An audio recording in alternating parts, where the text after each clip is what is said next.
everybody, this is me, Grimcat, and we are back with something a little bit new. We are going to be playing some more D&D, but it is Tuesday, and I'm not the DM. We're going to be doing a little bit of an Eberron campaign, run by Michael, maybe better known as Adrian. Hello. Hello. So we are just now starting. We've talked with each other a little bit. We're missing one person. And I think, like, right now, I'm just going to pass everything over to Michael, and he gets to run the show from here. I am a player.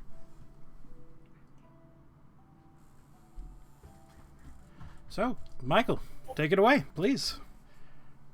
Okay, all of a sudden you're sitting down in the tavern having a nice dinner, and a giant meteor falls through the ceiling. Oh, no. Yeah, no, yeah, Six coming in, he just says he's had a lot of bad traffic. Should be here any second. You all, whatever you've done during the day, you and your old gang, which is, you all be aware for the people who don't know, you're all, refugees from Cairo, which was destroyed in the last Great War that ended a handful of years ago, let's go with. You all kind of moved up to the Lazar Principalities, and I forget the name of the damn place already. In the wonderful town of Tantamo, the city, one of the few coastal cities on the actual mainland of the Lazar Principalities, a loose confederacy of pirate lords and merchants and all that kind of jazz. If you got a boat, you got a crew, you can get some land, you got a place.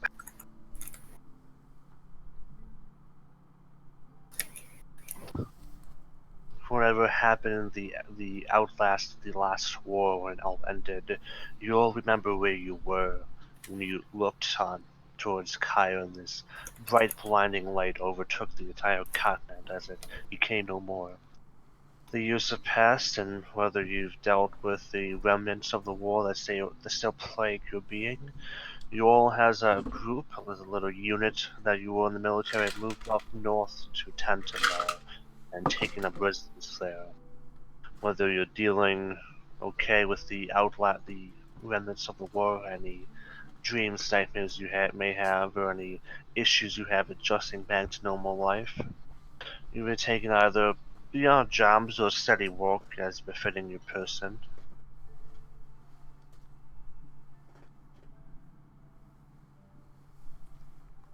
But you all enjoying the rest of the evening in the Bronze Hook Tavern, which is a more of a harborside kind of port town. It gets its fair share of merchants, travelers, and sailor-like folk.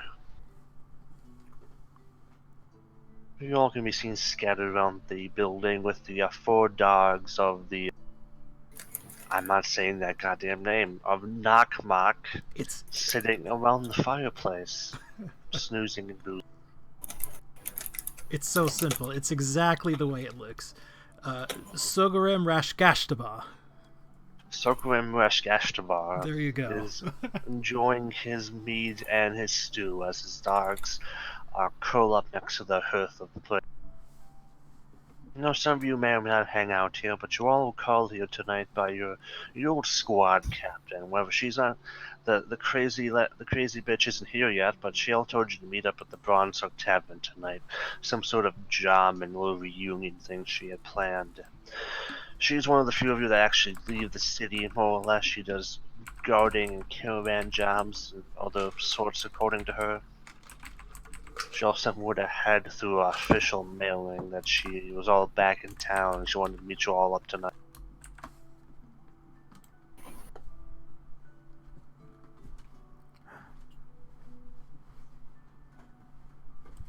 How do we do that, Crum? Over in my settings, you can change it. How long has it been since the war? At least 2 years. It's kind of the up in the air kind of thing. Okay, so we've definitely been doing this thing for a while, together as a group and all that. I'd say most of you have mostly lived in the city. Maybe some of you have taken jobs that require you to leave it, but apart from getting on a ship, there's no lightning rail to this part of the area. Is there anyone else in this tavern besides us currently? Oh yes, I am populating it as we speak. Then yes, I am in a human mask.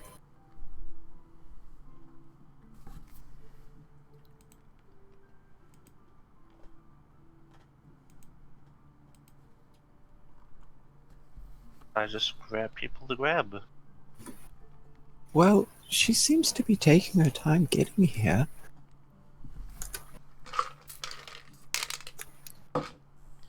She does, but doesn't make much of a difference to me. I reckon we'll get paid no matter what happens. To be sure, I mean, and it also gives me a chance to continue working.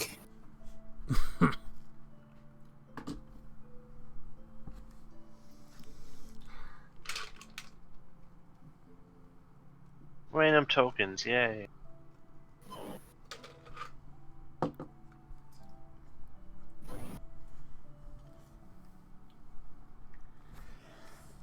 Whatever the hell I have in my thing, basically. No.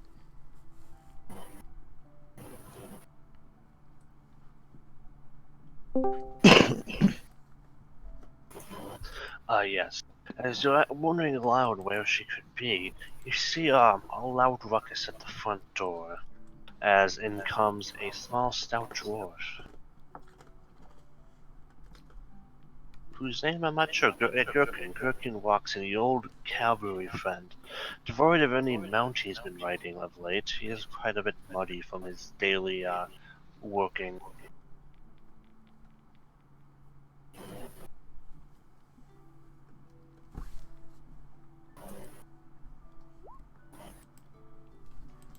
Jerkin, you there? I am here. Alright, well, I'd wave him over. Gherkin, we have a seat for you. I am going to apologize in advance for this accent. Oh no. I'm glad you didn't forget about me. Oh, it's quite hard to forget about you, don't worry. Gherkin will shoot you a wink and say, so long as I stay in your mind, I don't mind.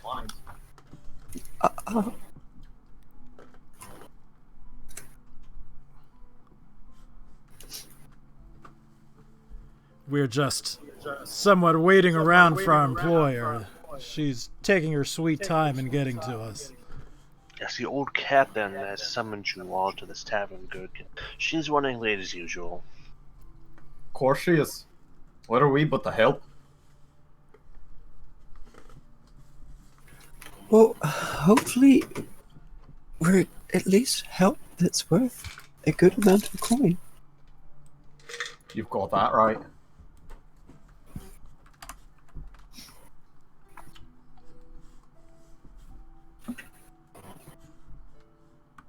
So Gherkin will take a seat, plant his feet on like the bottom part of the table, the legs of the table, because he is a dwarf and he is short. Drop his elbows on the table and say, "What are you all drinking?" Nothing myself personally, but the bread here is quite good. Bread. The man asks what you're drinking, and you respond with bread. But it's ale, or whatever slop this man happens to have in this inn. It certainly is slop. Then I'll hold my nose as it goes down.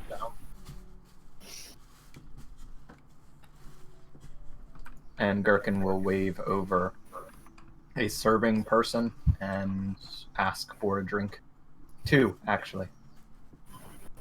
Do you have a token yet? I don't. I'm working on that as we speak. The bartender comes over to the invisible form of Gherkin, looks around confused, and places 2 drinks on the table.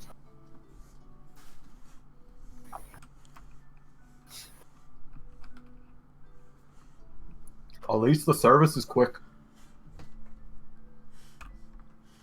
Not He much. turns around, Because no one's ordering is this startled by the disembodied voice before he slowly walks back to the bar. Oh, I think I could have some fun with this one.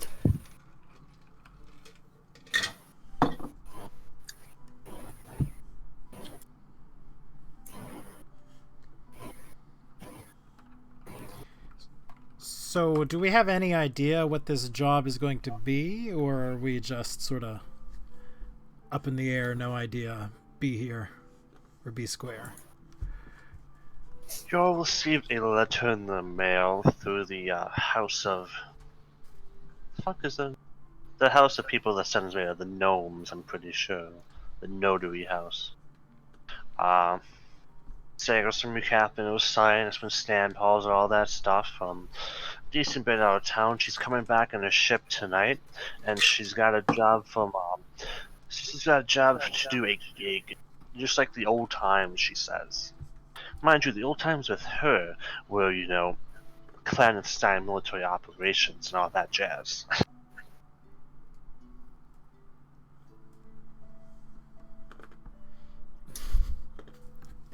My next question is, what is this gaping hole in the middle of the inn?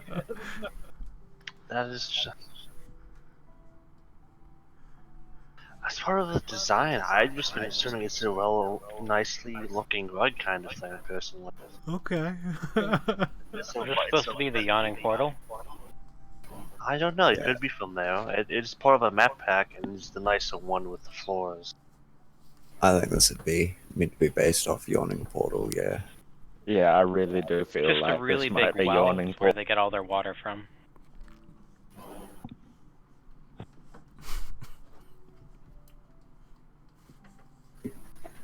Kinda does look awfully familiar. I just wanted to go to the Underdark. I just got dropped out of the game.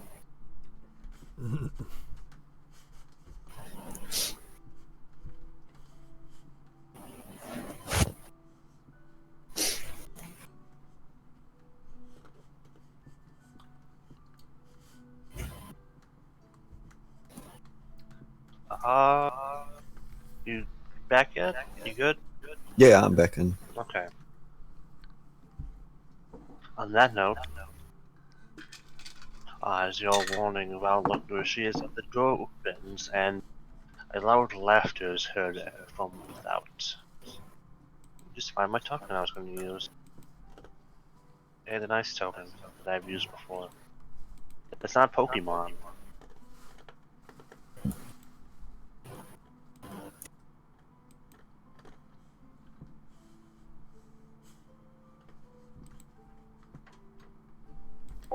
Alright, Riley, you're making too much noise. You gotta get your pad or something, you gotta sit, you gotta be quiet, okay?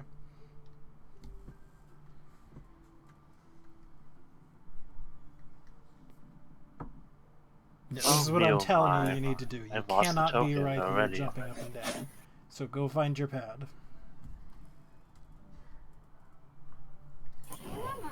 What a shame.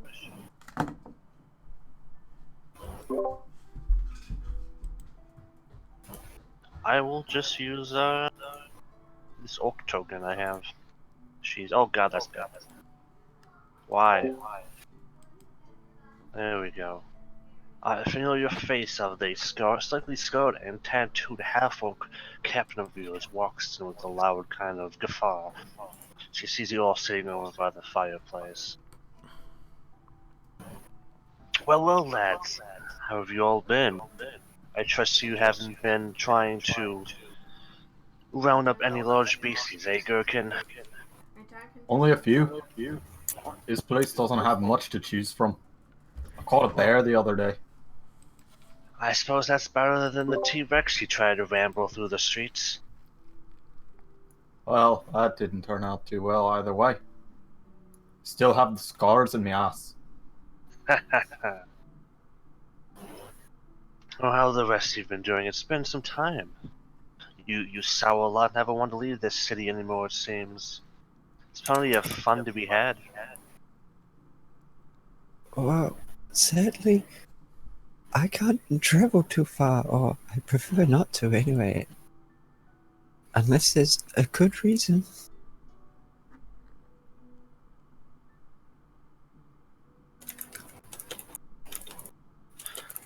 Anyhow, what are y'all sitting around for? The guy with the job should have been here. If he not looked about, just not found you. I gave him the descriptions and all.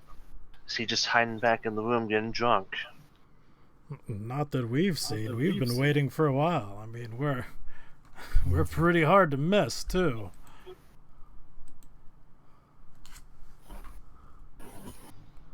Innkeep it. If you've seen a tall, kind of goat-looking man come in wearing some fancy armor. Goat man? Oh yes, he's in the back room. Okay. Come on, you lots. And don't go. Take the left. Don't go to the right. You'll annoy the chef. He's very picky about people in his kitchen. She just used to go to the back room behind the bar.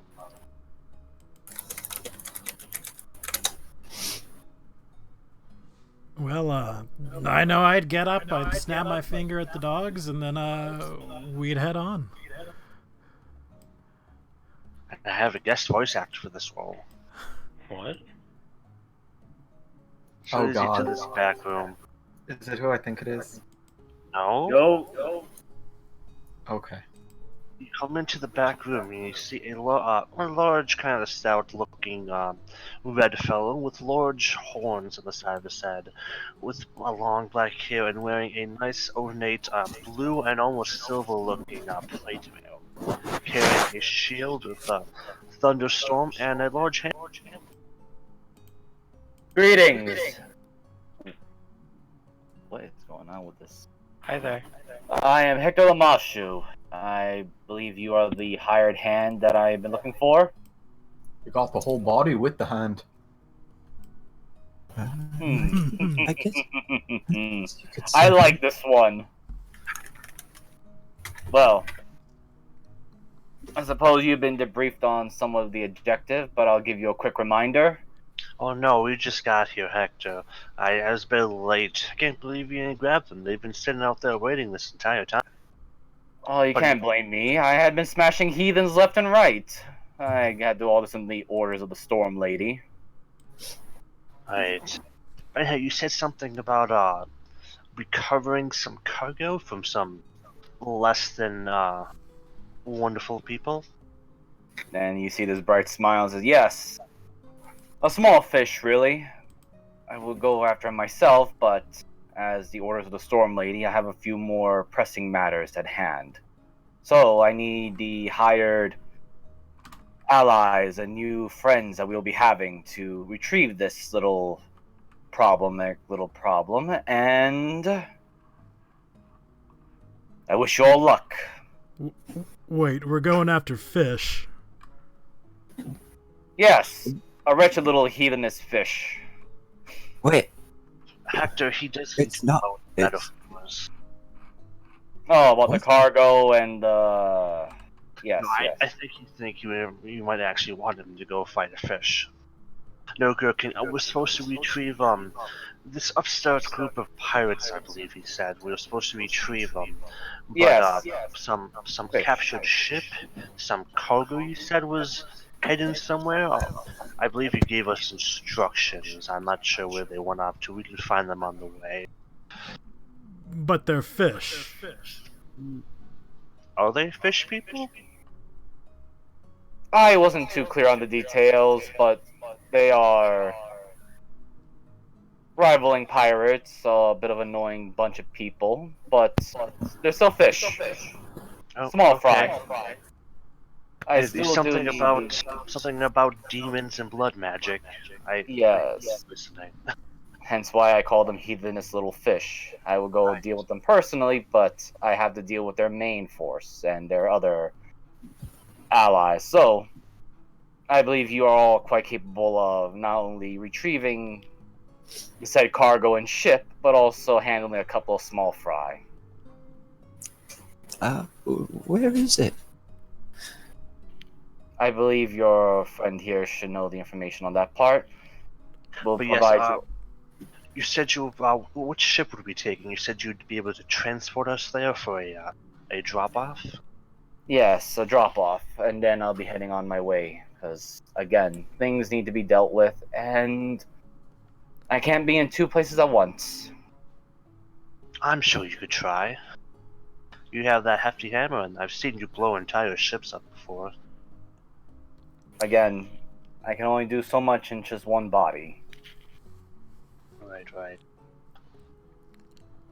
Very well. So, may I have the pleasure of knowing your names, young ones? Oh, well, I'm Sogorem Rashgashtaba. Pleasure to meet you, and I shake his hand. Pleasure to meet you.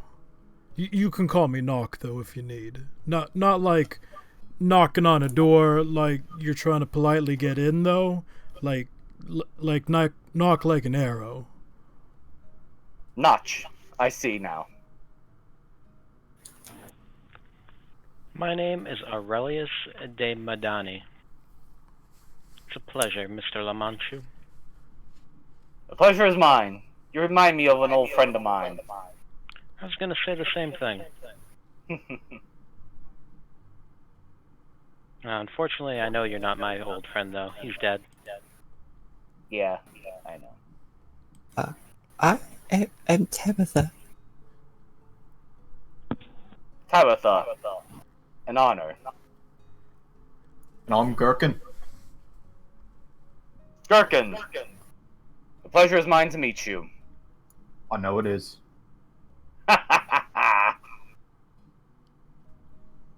And Gherkin will give you a pretty hearty handshake. Very friendly. He's a very friendly guy. Oh, yeah. Hector's way of greeting you all is grasping you by the wrist and giving you a firm handshake. It's sort of the the warrior salute or soldier salute or greeting. The name is Enric, and I'm sure the pleasure's all yours. Indeed. Well, I believe you're all quite capable.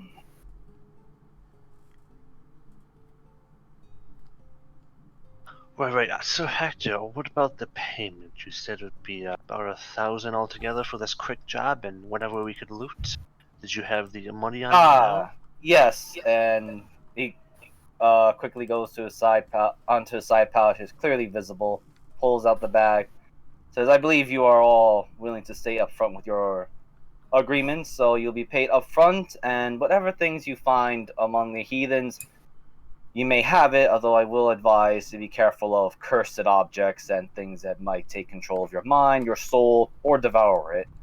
If you see such things, I suggest you most likely leave it alone, but if you really want to, I strongly recommend actually to destroy it.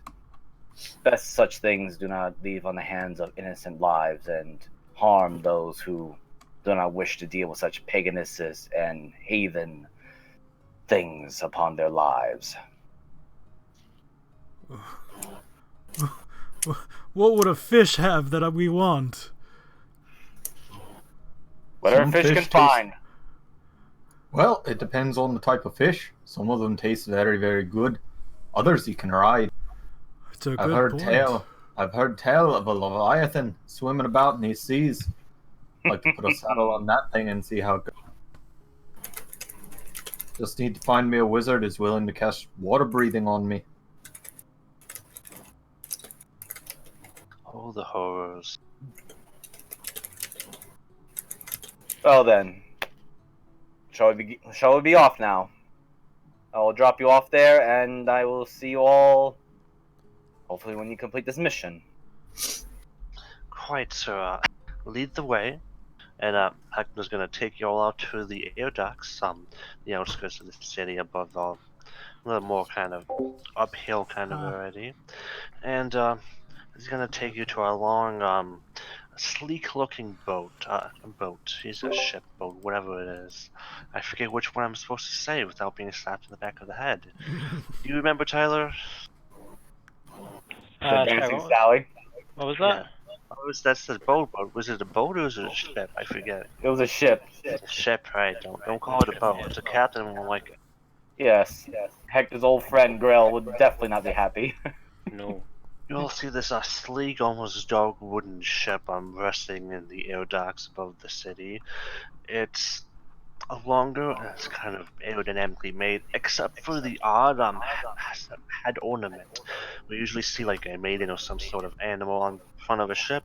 There's this large head with almost large kind of scaly crowns at the front and a horn emitting from it.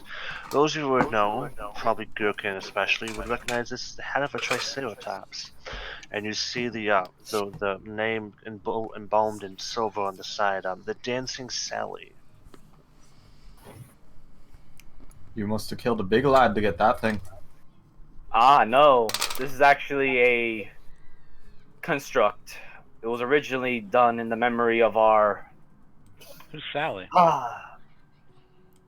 That precious mount. It was a great ally when I and my friends, my comrades, challenged a bunch of heathens in the lands of Cholt. You named your boat after a horse?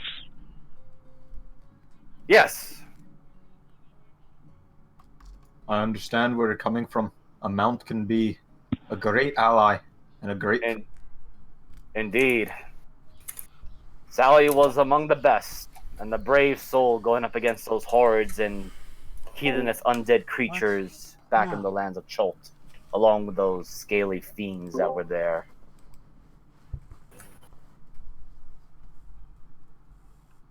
Now, let us begin. And Hector will take the lead to get into the Dancing Sally.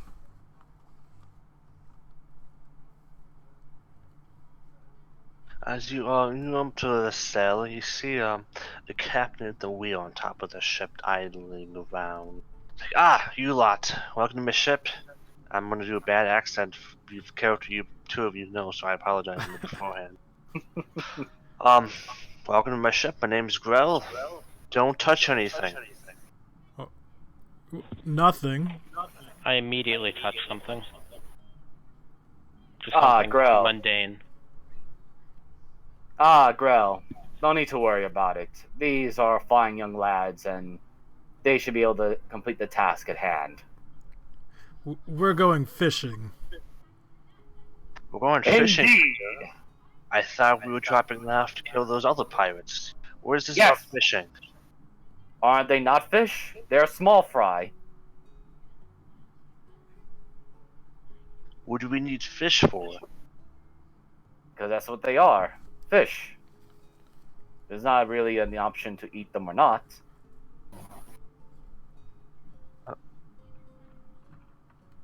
Does it matter if they're fish or not? We're still getting paid. No. You're simply going to retrieve the cargo and the ship. Possibly the leader of the fish, but you don't have to worry about him. If he resists, beat out to submission. If he keeps resisting, you may dispose of him.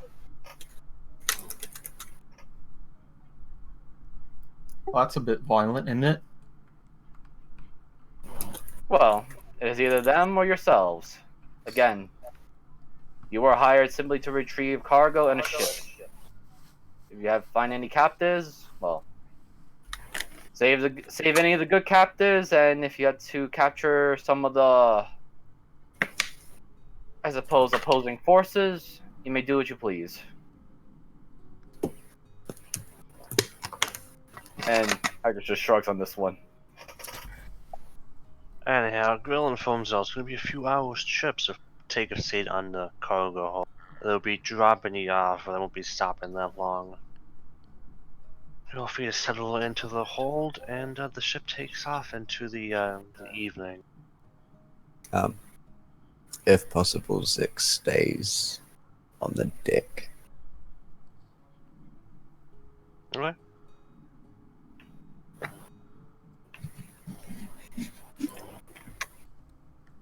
I'll go down and sit in the cargo hold without complaint. Okay. Aurelius, you're sitting down, you're taking a seat. You hear a plop all of a sudden, like some plopping, a splashing of water. It's quite unusual because you're sitting in an airship. You turn your gaze around and you see a head has emerged from a bale of water with almost bluish purple hair and bright blue skin. He just kind of nods his head at you before he goes back under.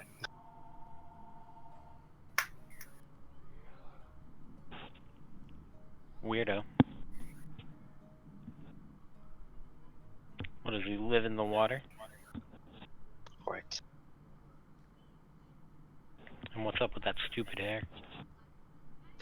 Is there any preparation of you would like to make? Spells, abilities, cocaine, drug uses? I might need 2 more tokens. My puppet's thinking. Oh, yeah. One, and that's a mysterious note. You don't want those. Be gone, mysterious notes.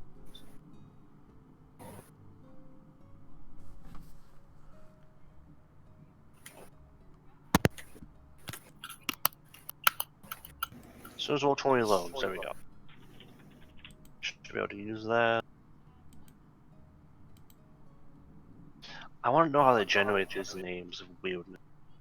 They just have random letters, or is there actually a method to the madness? I don't know.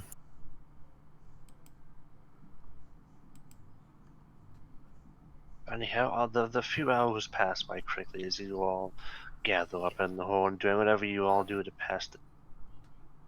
My music board disappeared on me. Oh no. There we go. It's anyone out on the deck that looks through the windows in the hold. It's kind of a bit darker and you're surfing through the clouds.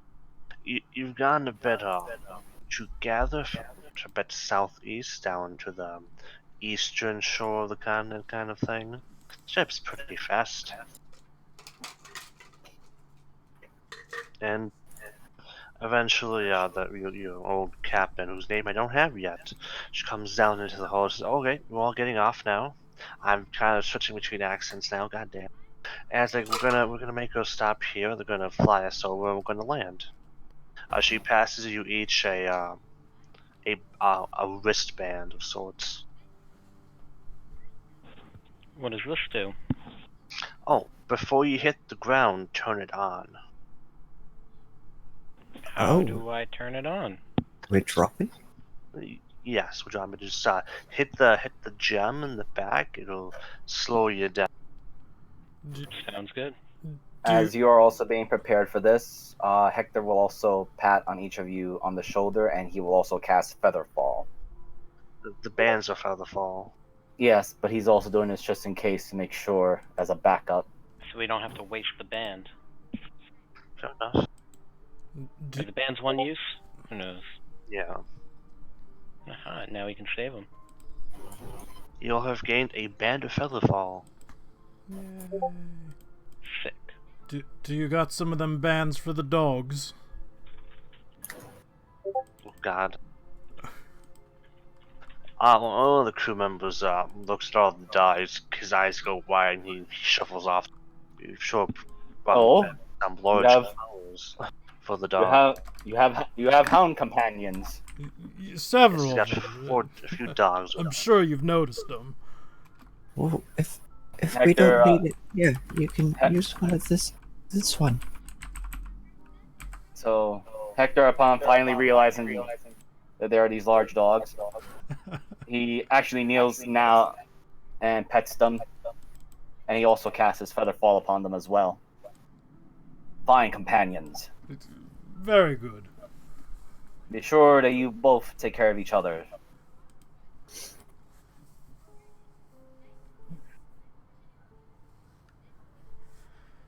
Yeah, he spends some of his spell slots for Featherfall. And then he also gets ready to continue on with his own crazy mission. And we hear a message from some sort of device in the cabin saying that Growl's saying, "We're now over the wonderful land. Please prepare you to fall through the sky. Have a good fall," and all that kind of jazz. As the floor beneath y'all, the cargo hold, you notice now that everything else is here is strapped and bolted down except and the crew members have run the hell out of the room. Hector's still watching you all, but you notice that he's floating a little bit. You all start, the air starts just ripping into the room, drowning out all this sound. You're hit with this cold, freezing mist from the clouds. So you all begin to fall slowly towards the island below. Farewell and good luck. Thank you, Mr. Lamashu. Goodbye. Far from the stupidest thing I've jumped out of. And I jump out. How slow are we going down? Your feather fall is going to take a while. Ah, okay. Well, on the way down, Pretty Zig's much kind of coordinate. carving away on her wooden arm.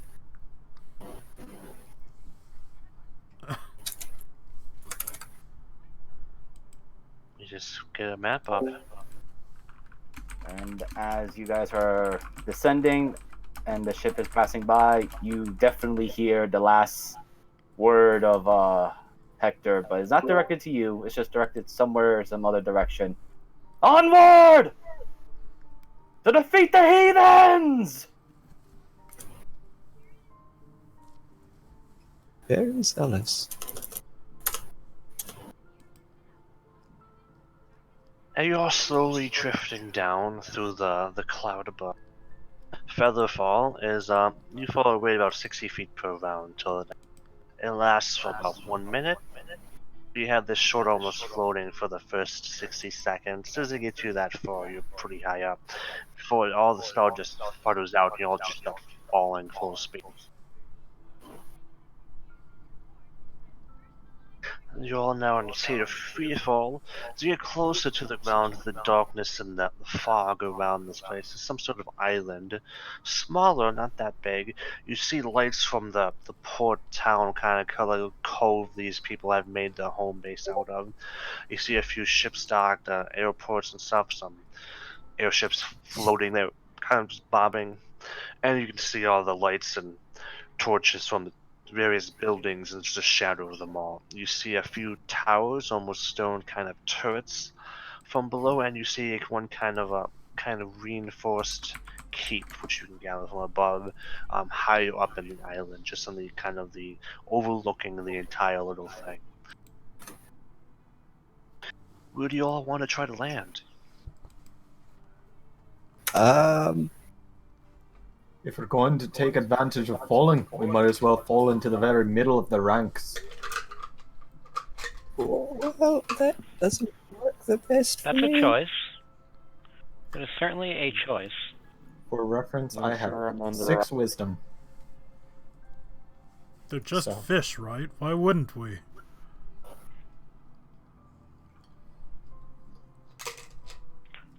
Are they just fish? I'm pretty sure that's what everybody said. I don't think they're actually fish. I don't understand. It's a figure of speech. So we're not hunting fish.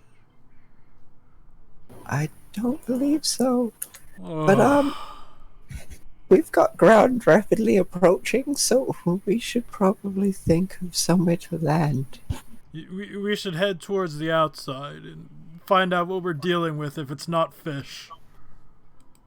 I agree. If you want to take the coward's way in, fine. So yeah, I mean, I definitely would, grab all my dogs, sort of, air swim my way so I'm falling towards the edge of wherever. And then as we get close, while holding on to the dogs, activate the band. And yeah, I am also still on the Tevin map. Oh, good. I haven't moved you yet. Oh, okay. Where you falling? You Yes. gather your wits and you try to swim, as it were, to the edge of the town. You land behind a few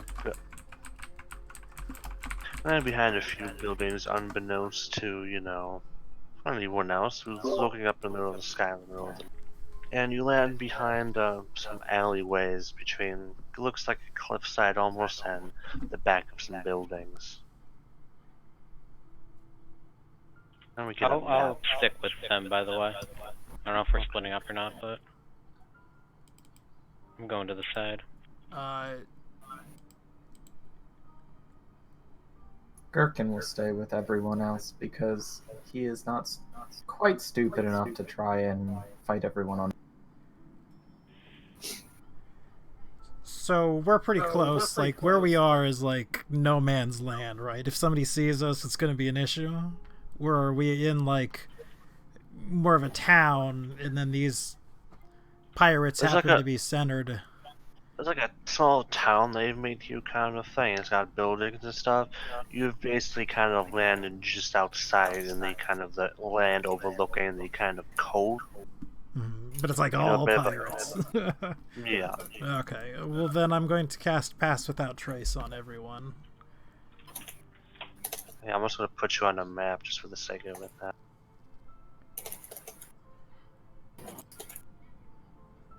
Place your tokens down. Is this the village? No, there's you outside. You're basically on the outskirts of the town.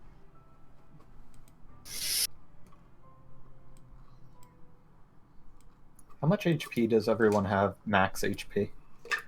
I don't know if I'm in like a wrong layer or something, but my token keeps disappearing. Was your token supposed to be Aurelius? Yeah. Yeah. I think I have light enabled on your tokens because they won't copy it over. There we go. Is there supposed to be Fog of War on this map?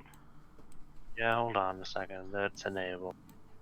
I'm gonna turn that off now, but it is dark. It's early evening to nightish at the moment. But is it not on? Can you see the map? Yeah, I can see the whole map. Okay. Just making sure. Just a note. My puppets don't get their own vision. They work off mine, so you don't need to enable it for them. Okay. And as for the question, HP-wise, I'm at 52. 24? Did you say 24?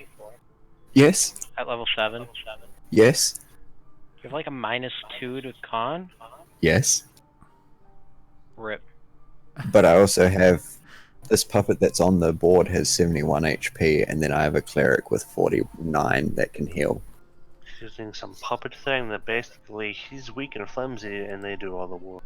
All right. Hugs and kisses. So Naruto.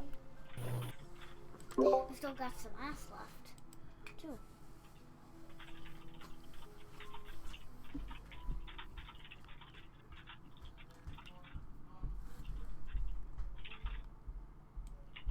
It's such a joke.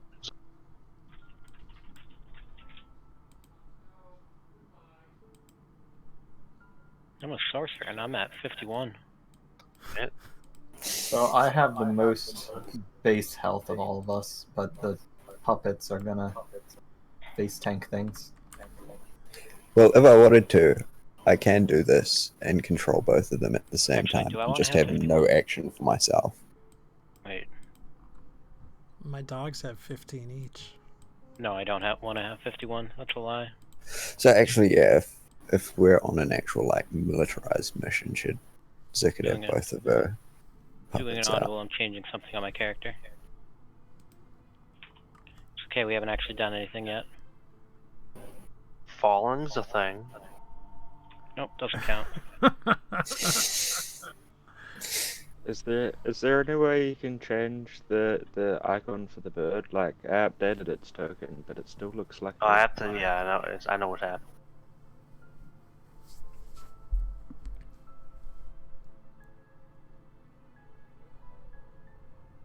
You don't have dark vision, do you, Changeling? No. Should have bought some night goggles. Alright, I actually have 44 health. There we go. I'm just setting your tokens up. I'm going to save them. I have to do this every time.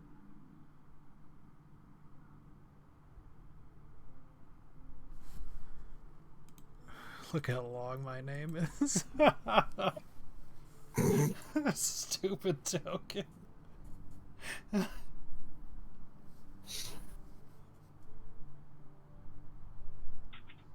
One token saved. 2 tokens saved. You have the longest name. You win. It's a competition. Congratulations, your prize. More letters. I'm surprised you can read all those letters, honestly.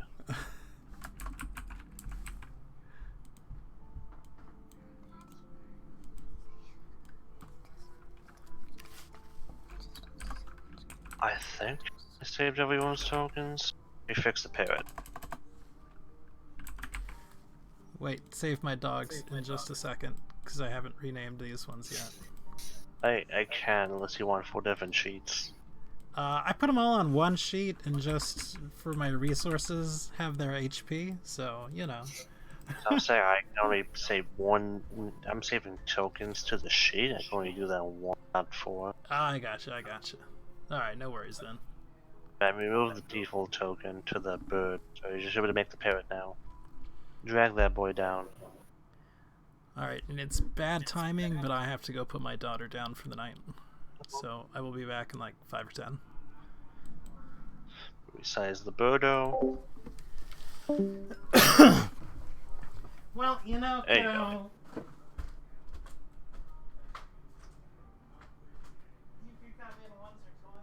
For the meantime, you're all basically just outside the little town there is. You can see the backs of the building, the smoke and lights coming from them all. You're basically just in the hill. And there's almost, the ground's a bit ashy. You haven't noticed it, but there seems to be an active volcano on the island. It's kind of just smoking it up.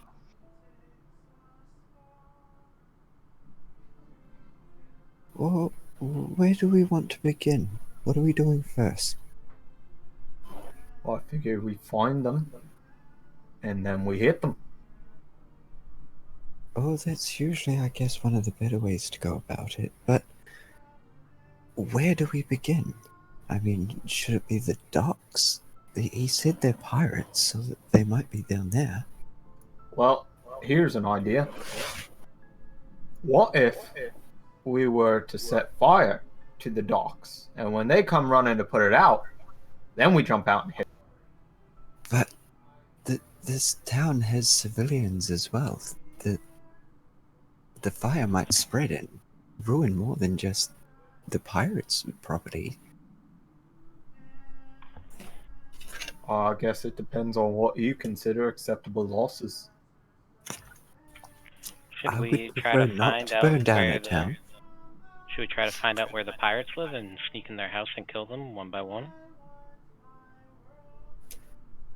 I mean, that would even be preferable to burning down an entire town, but I agree. I don't think we should burn down a town. You all never let me have any fun. you can have fun with your little beasties when you're riding them. At the moment, we've got a mission to do.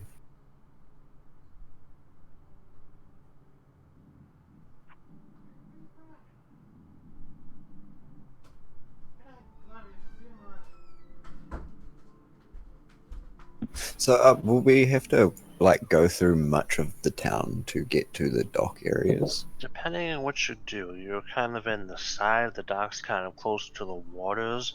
You'll have to sneak around a bit or just run through.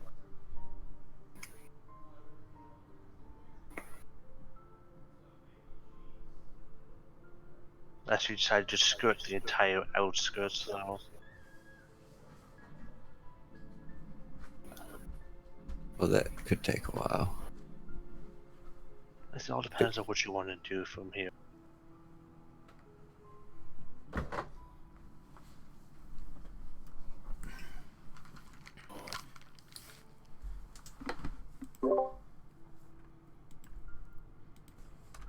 planning time until Grim gets back. I'm back. He's back. Grim is back. They're not letting me burn down the town. So what's the layout of this town? We're hunting down pirates, but they're not all pirates. They're mostly pirates. Some of them are fish. Yes. You got like a Like key fish kind of- people or fish? Fish. There's no fish. Okay, just out of character quickly, I think everyone got hung up on the fish metaphor too much. I have 7 intelligence. Grim, I know why you're doing it. And we were sent here to kill the pirates, right? Take a ship back. The ship name is the Silver Falcon. Oh, we're just here to steal a ship? The Silver Falcon? I want to go with Silver Eagle. The Silver Eagle ship. It's There a we go. cargo runner. It's got a big hull. It's pretty fast. It's kind of able to outrun, other ships, stuff like that. Oh, The gist of it, some smugglers got captured and they had some cargo they needed hidden on the ship. If you can find the guy, you find him. Otherwise, they really just want the cargo they were looking for in the ship. Not even the ship, just the cargo. The ship's in ruins. It's ruins. They just want the artifact, the MacGuffin, the thing, the loot. The MacGuffin.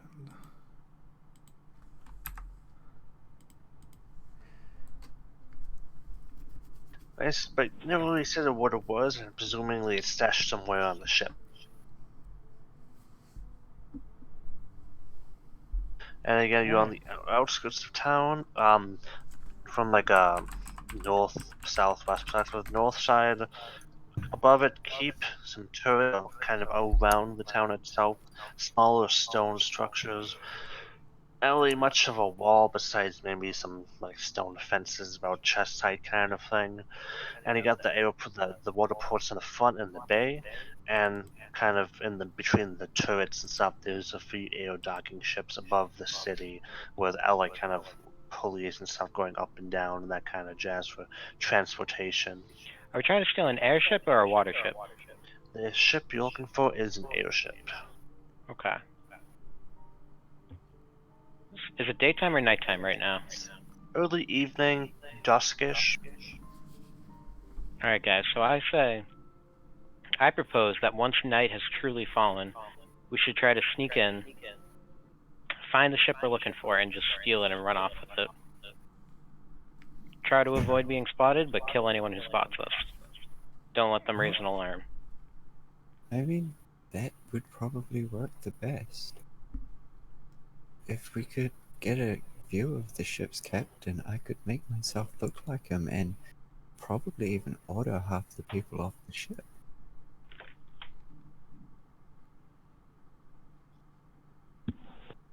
Sounds pretty good to me. I mean, if there aren't actual fish involved, I've lost a lot of interest.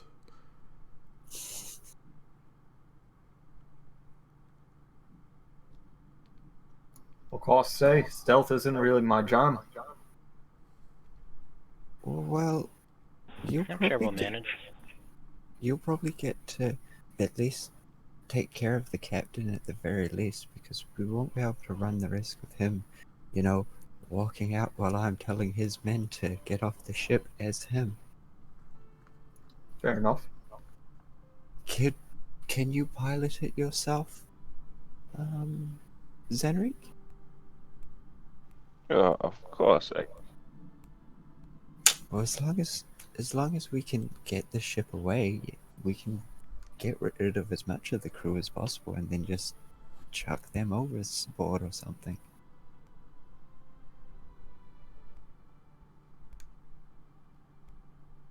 As you all making a huff out in the woods, you all hear something, some laughter and shouting coming down the road. As you see, some drunken sailors wandering off into the woods all together. I didn't have the map layer down, look at that. No. Shh, guys, everyone hide. Yeah, I know. I'm gonna try to hide. My dogs are gonna try to hide. I'm totally gonna jump in this bush and try and hide. Gherkin will freeze and try to cosplay as a stone. I'll stealth, but I'm going to get my puppet to move over there I did and one lie in the road.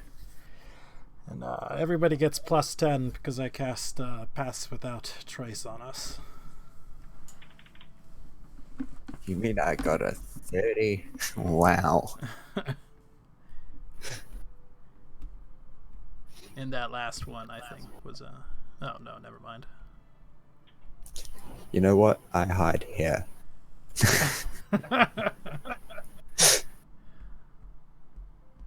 So, lowest is a 15 from one of the dogs.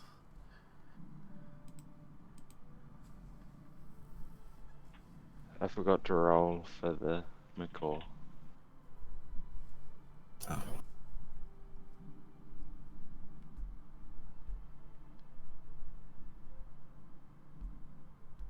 That's all wonderful. Oh, you'll hear the the guy with the biggest skull mask on is kind of laughing drunkenly. So it's like just kind of saying, I know where he put it. He came out last night. He went around in circles for a bit. I saw the thing, and he buried it right over there. Bastard's keeping all his loot from us. He should have kept it on him. I don't know where you buried it in the middle of the friggin' woods. Right, whatever you say, boss. Let's just get this over with. Over the damn night, I want to go back and drink. You already had too much yourself, it looks like. Shut up. I motion one of those shh things to everybody, but without saying shush. They ought to cut off over this way. Basically, it should be right here, all around. And, just for the sake of it, what the hell is a passive perception? Yeah, whatever Knock, Gurkit, and Tyler do, all of a sudden one of them is just they're all just like, they see like a noise, they all just turn around and they see you three.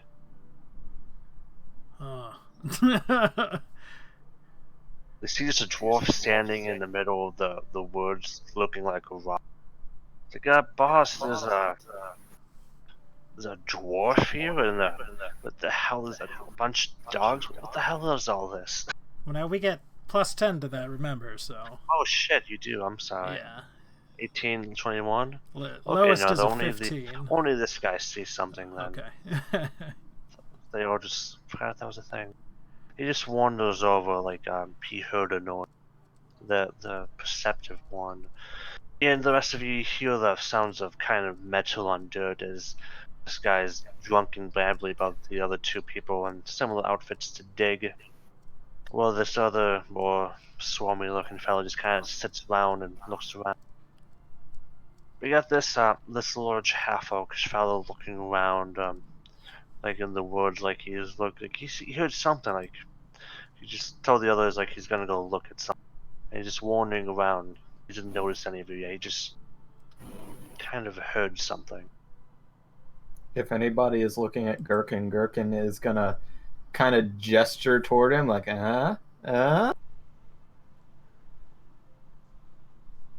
So here's my question for you, Michael. Like, do you mind if we plan things beforehand, like during and all that, or should we be in character as we're doing it?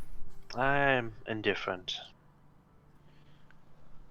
Okay. I'd say don't take too long, kind of thing. You know what I mean? I mean, Would it?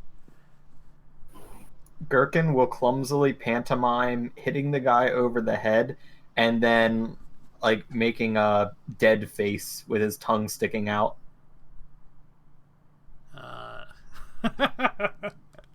Well, I would certainly give a big old thumbs up to that one. Zik's a bit too far to see any kind of pantomiming at this distance. She's a bit focused on them and her two puppets. Alright, well, I would pull out my longbow. I'd do one of these little, 5, 4, 3, 2, 1s. And then I would take a shot. So pantomiming at each other. The half-orc shakes his head. He goes over this tree, and you can hear the sound of running water. I want to skewer him with my lance. Well, roll initiative with a surprise round. Don't forget to click your token. Okay. Ah, yes. I gotta make sure my initiative rolls. It doesn't, because I get advantage on initiative. Your goddamn name. Look at these high rollers with no dexterity.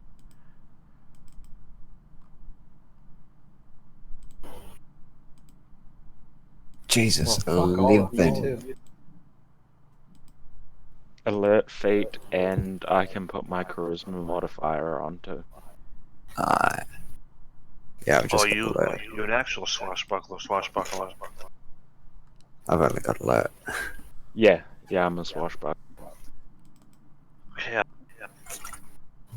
Zanvik, you look down. Your parent looks at you. It makes a nodding head motion. You ever see the parents do that kind of like they're just like pumping their head forward kind of? It's doing I totally know exactly what you're talking about.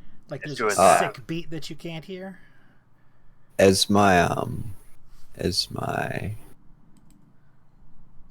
surprise turn, I just cast that, but I'll just be back for first proper round. I'm just having a smoke quickly.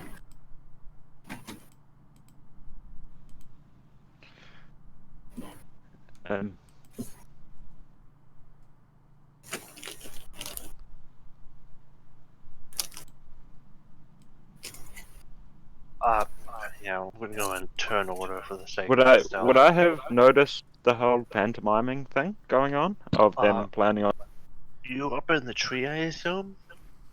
I sort of thought it was a bush, but if it's a tree, I'm up in the tree. I don't know. I'm hiding in I it. assume there have been trees, honestly. But yeah, sure. Were you paying attention to the diggers, or were you paying attention to the man pissing in the bush? I would have been watching the dude that was coming close, but I just not sure if I would have noticed the whole planning on.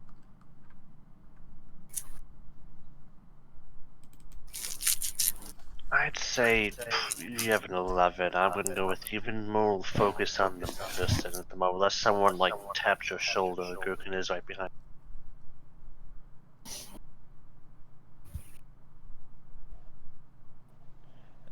Well, if I'm not aware of any plan to like actually attack him, I'm just gonna just stay here and stay.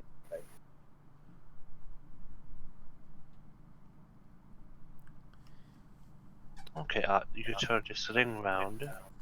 Me? Watching everybody, Zenrik. How the hell do you say that through that old name? Zik. Zik. I just cast blur, but my cleric I had lying on the road up there preemptively for them walking. Okay, it's in the. I'm gonna make him a turn if I haven't already. He's gonna notice the puppet dimension. Okay, he's going after you guys. You similarly don't. You see in the bush if you can even see the guy that is. Me? Yeah. If that's within, I think 20 or 15, I should, but no, I wouldn't see him. I'm going to enable lighting now. Yeah.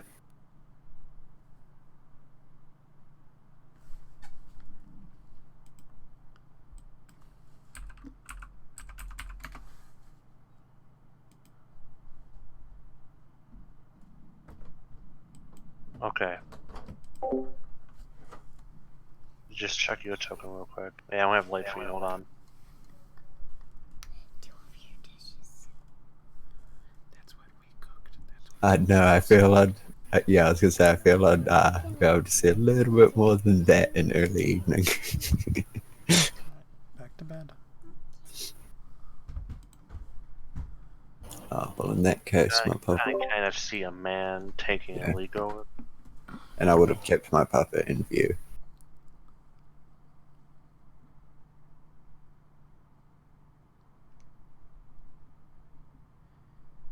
Okay, look at your token. I give you vision, or is that just that bright? Yeah, I've got I vision.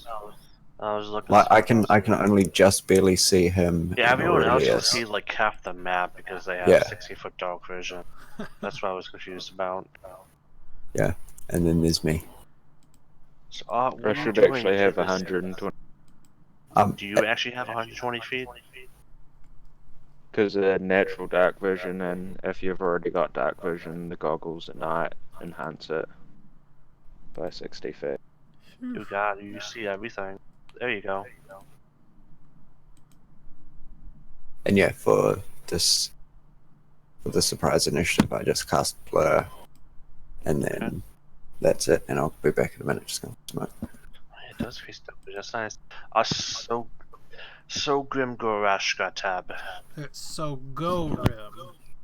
Grim Rash Gorashka Gash tab. Taba. Ragasha tab. No, Taba. Knock. Yeah, I'm going to, like I said before, pull out the longbow and put one in him. We're surprised? Yes, this is a surprise round.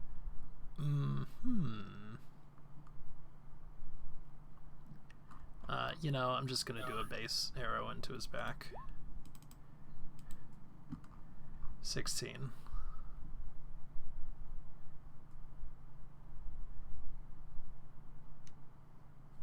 That hit? Actually, it does. Just barely. Alright, for 11.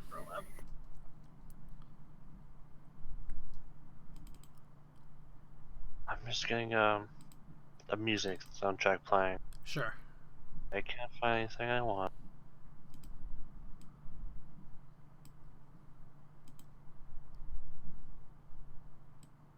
This is funny enough. I can deal with. I'm gonna do this one. And then I'm going to drop back a couple of feet. There, a sneaky. A bird.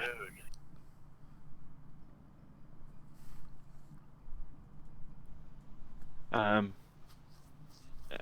think the bird will just wait it out with me. It's very frail. Okay. The half orc suddenly just lets out a loud roar of a scream. He reaches back and just tears the arrow out. He brings it forward. He turns around, looking at the blood dripping off the arrow, and he just screams into the forest.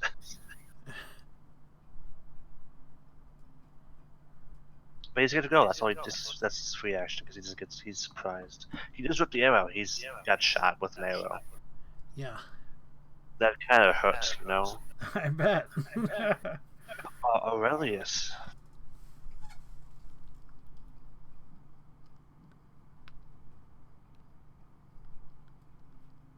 Aurelius de Medani?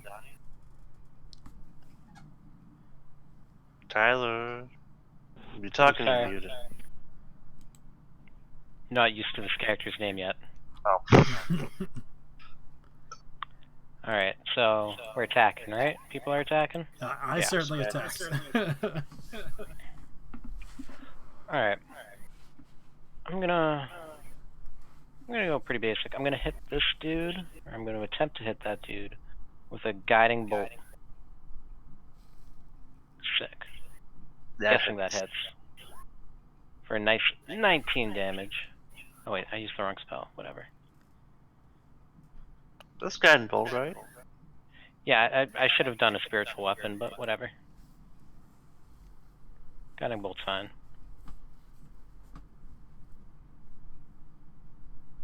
Alright, yeah, I hit him with the guiding bolt. And then I'm gonna back up a little bit. And I'll spend one sorcery point to quicken a Toll the Dead. Okay, wisdom save on the Bandit Lord. He takes the damage. That was a D8 though. It should be Yeah, a what's D12. the D12? We'll Should be 2 D12 actually. Yeah, your spell's not leveled. So roll the 2d12.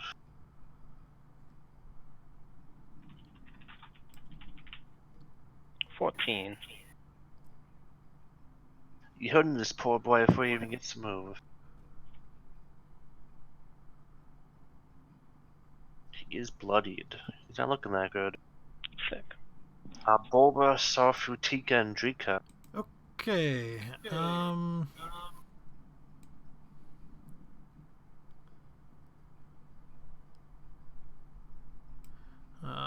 First one's going to try to hit it. Yeah. Ooh. Makes a save though. Yeah.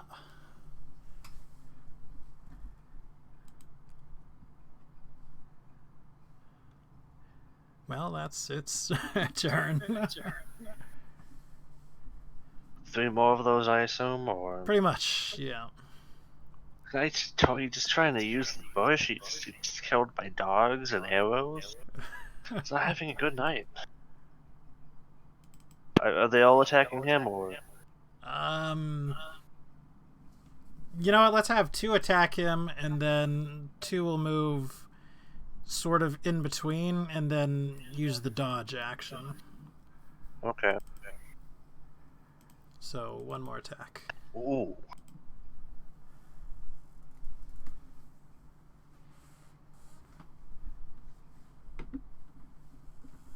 And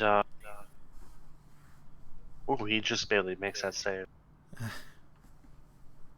He's all screaming. There's these 2 dogs bitten into him. He's got this arrow from his back. His fly's still down. He's not having a good time. Gherkin Jerkin, what are you doing? That guy's still alive. He is still alive. I will go 1, 2, 3, and poke him in the back with my lance, or the front, whichever way is facing. It's the only one I can see. I will just run on up and try to lance him He is lanced. for 15 damage. It's a pretty good lancing. Do the drunks have lights or anything? Not at the moment. Some of them are wearing masks though, and this one is a half-orc. So who knows if they can see you or not. I was thinking more me being able to see them. Did he survive the lancing? He survived lancing. He gets a second lancing Oh no. He is lanced. He's for still 17 damage. He staggers in bed as he gets stabbed in the chest by whatever the hell the lance is made out. He kind of like looks like he's about to stumble when he kind of gets his footing back and he stands back up. Half orcs.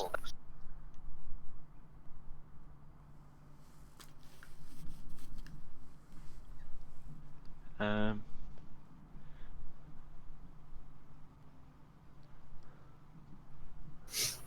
not entirely sure of what I should do.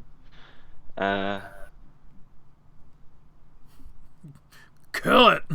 Yeah, can I just I'll just shoot it with the hand crossbow. Just the closest one.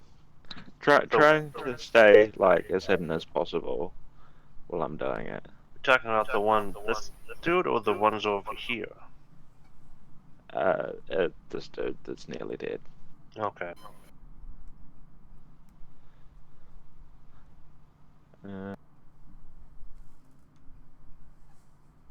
Get the sneak attack.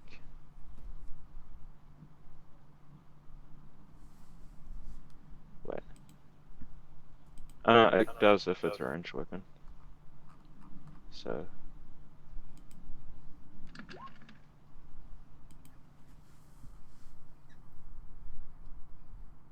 Does that hit? That he's dead.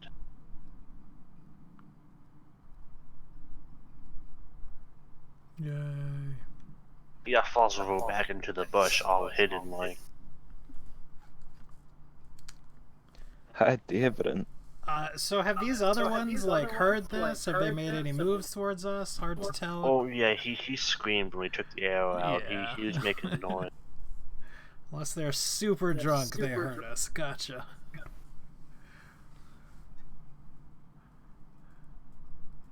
And one of them's super drunk.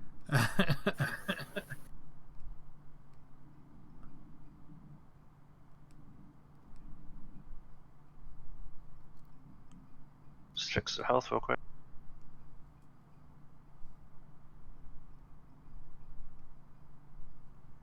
Firefox likes to lag when trying to edit tokens.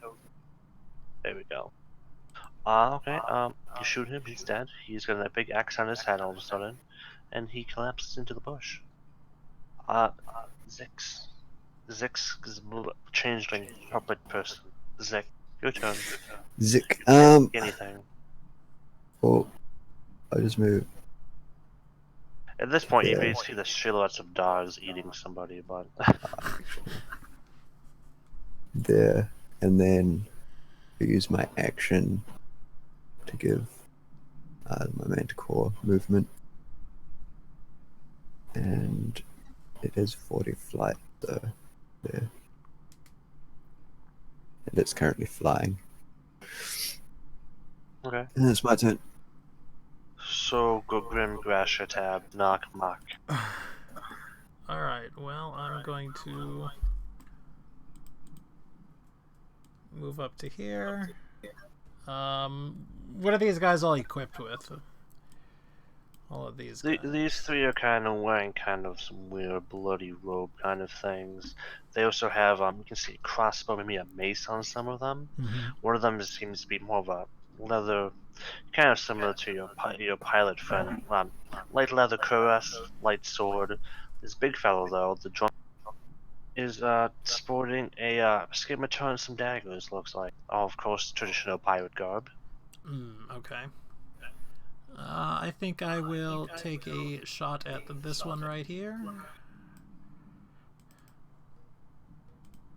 Again, just with the longbow. 14. Which one? This one. Bottom left. That does not hit. Alright, well, that's me.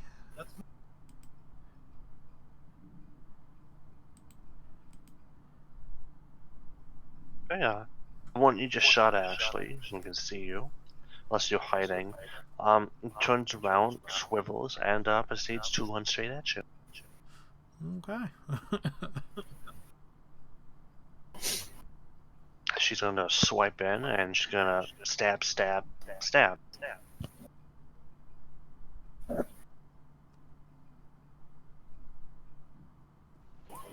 I'm just going to assume he can't see me standing like right next to him. All Maybe, You're in a maybe bush. crouching. 3 of those are misses. I have 16. Okay, you're gonna just kind of dodge. She just pokes forward at you, but then, light-footed as she is, she's going to hop back, just slip out of your reach, and Yeah, I got a bow. I'm not. she's in the bush now too.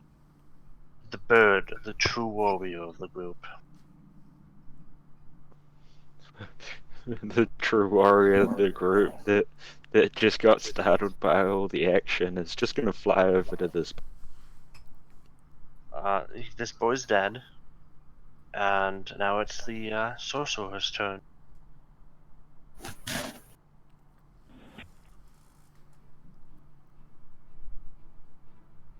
Oh, this is a bad guy, right? No. No? Oh, the name tag got overwritten by the other thing, so I was like, oh, I see the red border. That means bad, right? Don't kill Gherkin. 10, ooh, 15, 20, 25, 30. Oh, I see people now. Alright, what's the range on this guy? 60 feet, I'll do it. Spiritual weapon. Wait, what was the range on it? I just had it. 30? 60? 60 feet. So I'll plop it right in the middle of all these guys, and I'll attack this one. Those are bad guys, right? Yeah, those are bad guys over there. Yeah. plot my spiritual weapon right there and attack that dude. What form does your weapon take? Takes the form of a greatsword, where right at the hilt, like where you might put a decorative gemstone or something, it's like a giant eye. Not an actual eye that moves around, but like an eye. I'll put this there for now. That'll do. Which one's attacking? The one that looks a little different. Okay. I don't know if it actually is different, but That does not hit. it's what I thought. And then that will be my turn. Doggos. Alright, this dog, Sarfu, is going to come in front of me and focus on dodge. And then this dog is going to come in front of the other ones and dodge. Are you using your dogs as meat shields? No! You precious little doggos. Okay, this wonderful fellow.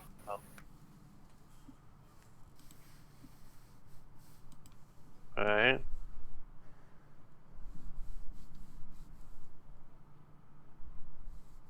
Well, that turned my whatever. Just gonna head forward and pew pew. Takes out this large, like, thick crossbow. Makes a shot and he misses horribly. Wow. Oof. Gonna move this way. Chica. Alright, this dog is going to come forward and attack this guy right here. And miss. Yeah.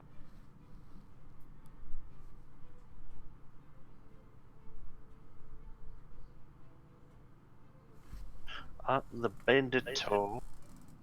Does he have?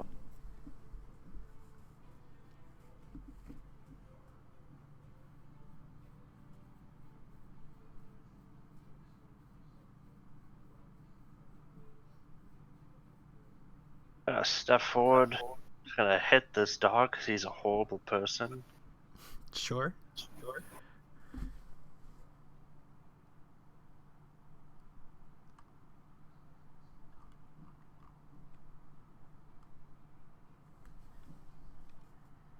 That's a miss.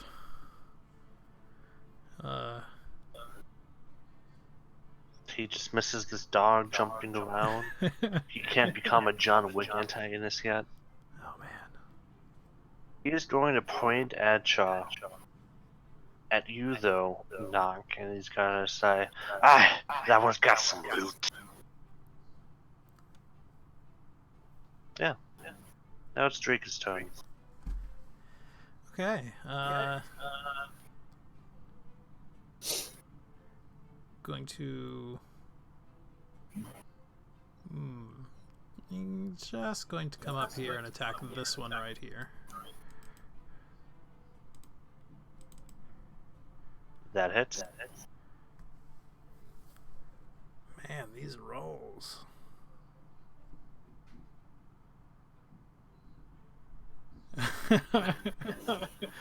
They're a little squishy. Don't hit them. They have about as much health as me. No, you have 10 more. I think. How much health do they have actually? 15. Yeah, I have 15. Yeah, you have like 9 more. Yeah. Strength save. He's strong.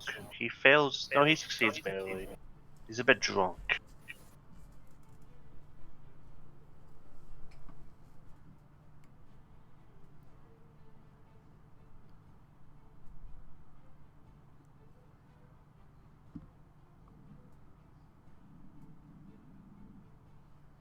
Anyhow. It's now this one's turn. Move here, take out his cross. And then he goes off, shower, he points at Knock, and he says, "I'ma take your loot." And he's gonna shoot you with advantage. Because he was promised loot. Maloots. 15. That does a miss, I'm afraid. These guys have horrible stats. What happened to the swashbuckler? They already go? He's in the tree. No, he's at the top No. of his turn.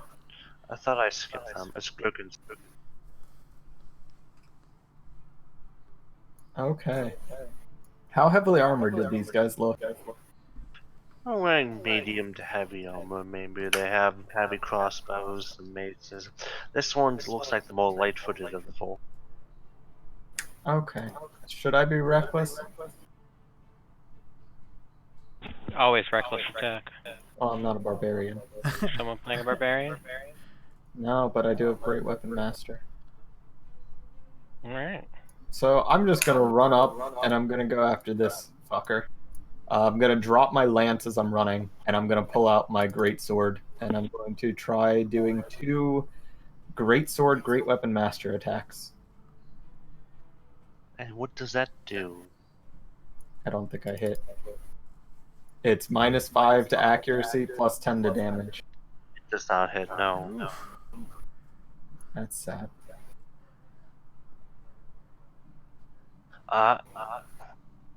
Bush boy. Well, yeah, about the whole bush thing. I'm gonna take another crossbow hit, but I'm gonna aim at this guy that Gherkin's fighting. So I'm just gonna shoot at him. That hits. Then I'm gonna run over here and use my bonus action to hide. Good work. Blind and weak. It's your turn. Blind! I move up to there. And then...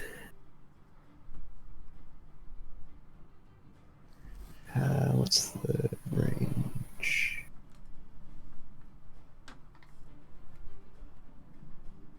That's the enemy, yeah. That one? If it let me play. Yes.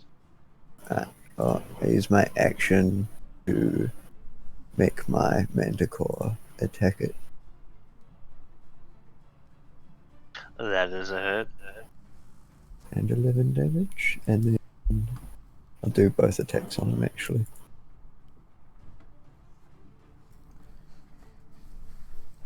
Because he's the only one I can actually see. I don't know, you can... Oh yeah, he's anyway. You can kind of see this one. Yeah. That's the one I can reliably see though. What? Yes, but you gotta go to bed, kiddo. Okay, he's injured and he's not faring that well. Knock that bow. Yeah, you know, they're shouted at me, so I'm certainly gonna shout back at them and say, "You're supposed to be fish!" And we're gonna shoot at this one right here that Gherkin is tied up with.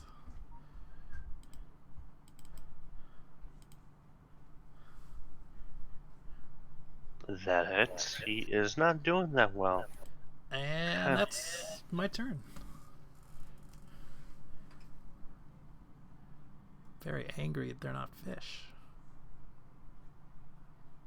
The one person is going to dash around, come behind you in your bush, and you have been marked as having loot, which basically they get advantage on you. Sure. To the cap next turn. Because they're magic people, man. And stab, stab, swish. Swish for stab, actually. Ooh.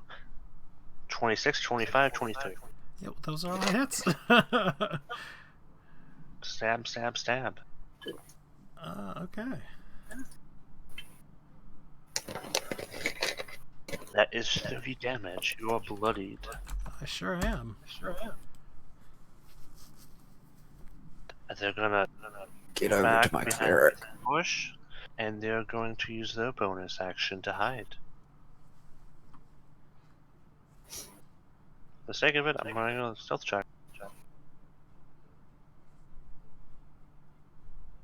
In GM roll. Okay, they suck at it. If anyone has good passive perception, they probably see their head sticking out. Yeah, mine's pretty decent. Birdo. You find any fruits in that tree, bird? I mean, that bush? I think there's probably no fruit in the bush. Sad bird. I think the bird is. The bird's chilling.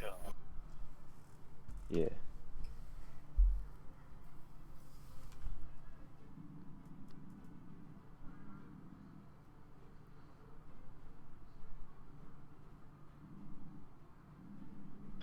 Tyler. Oh, sorry. My bad. Move the sword down just a little bit, and I will not attack it yet. First, I'll hit it with a guiding bolt. Which one is this again? This one way to the back. He is a miss. That's a miss. That's fine. Then I'll try to hit it with a spiritual weapon. As a hit. Ah, fucking magic swords. 5 damage. Wait, do you get? Oh, you too. That's sick. Alright. That was my action and bonus action. Doggos. I'll move up here for my turn. Alright, this one's gonna move over here and make an attack on this bottom one. Yep. He is not prone. Why am I all the way over there now? Where are you? And then this one is going to attack right over here.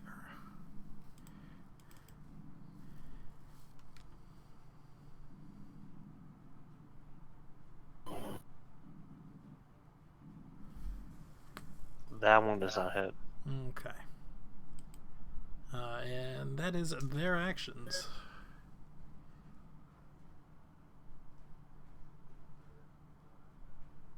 One second.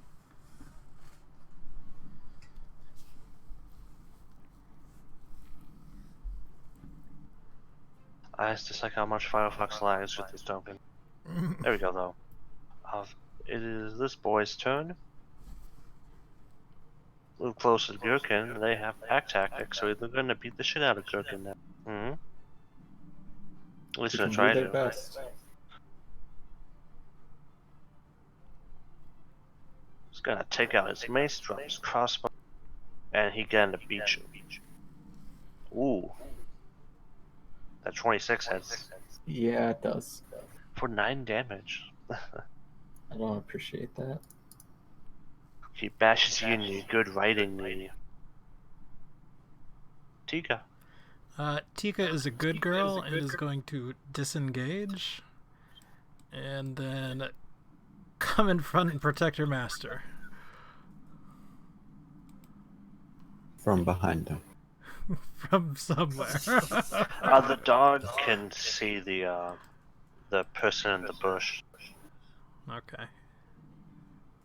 I'm gonna reveal them now then, because the dog knows where they are.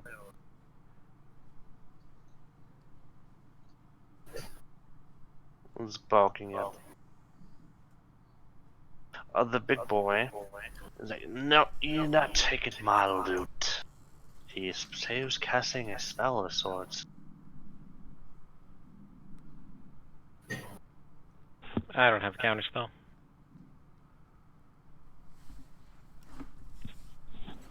Takes up a vial of, I think this uses it, I'm not sure if it's different for this variant, but takes out a vial of blood, smashes on the floor, says some creep. You cut off there.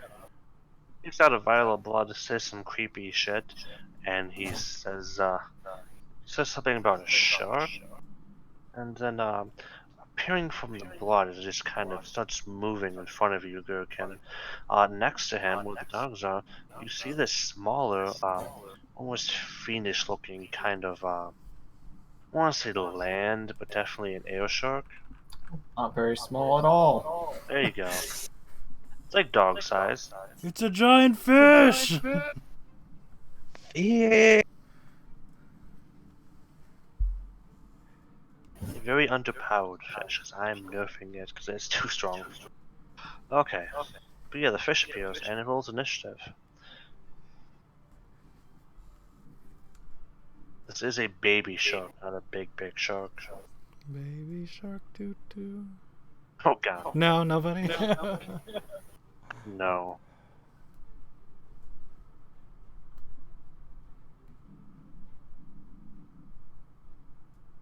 Okay. I'm just lowering damages.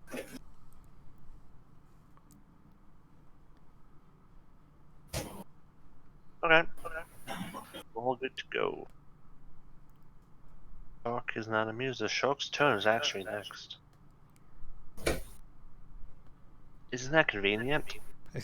Funny how that works.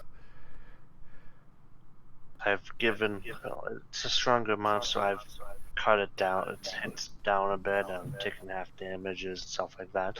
It's gonna bite the dog.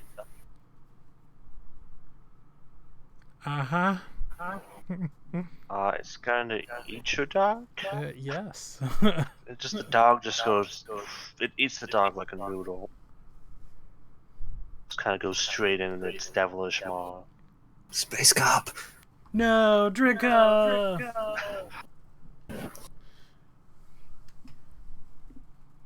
Hear a loud slurping sound. What's that, round 3 first dog dead? Yeah. I mean, I knew it would happen. You were using them as meat shields. A good thing they're cheap, I guess. Yeah. That was that dog's turn, so it's Gherkin's turn now. There was a fish next to you finally, Gherkin. It just ate a dog whole. Fucking shite. How defensive does that shark look as compared to the people I'm currently fighting? Like, it's got some thick scales, looks like it's got some weird horns on it, but it's probably got next to the big dude who summoned it less armor, but it's got more armor than the two guys next to him. Alright, so you say these guys look less armored? Yes.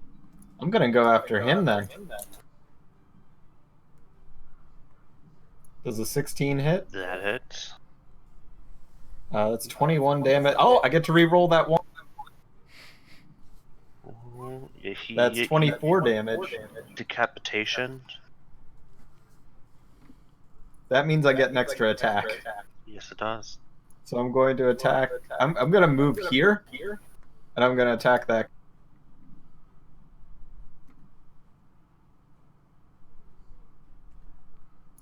Where's my thing? There it is. 7. That's sad. No. 12. That's also sad. That's also a no. That's very sad. Indeed. She's gonna break your kneecaps now, though. He can give it. He can try. Advantage, and he does not hit you. He doesn't. Zandvik, there is a shark now. It ate a dog. Indeed, there is a shark now that ate a dog. I am,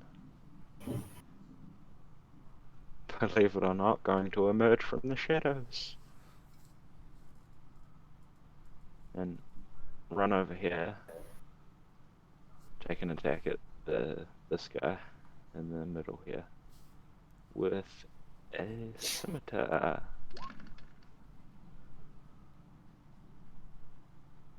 No. That misses a lot. Yes.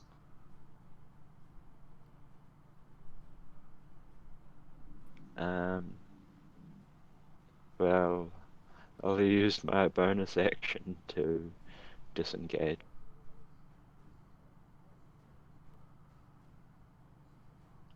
That's my turn. Sick. First, I will grab this puppet and bring it over here, and then use Cure Wounds on old Orky. It's a D8 plus 4, so 9. 9. All right. And it's my turn. You even heal for 9 hit points. Your dog is barking at a person in the bush. So can I see this person in this bush too? You see where the dog's barking at, so yeah. They Okay. ain't hiding now. Well, I'm going to shoot at said person in said bush. Nope. Yeah, and then...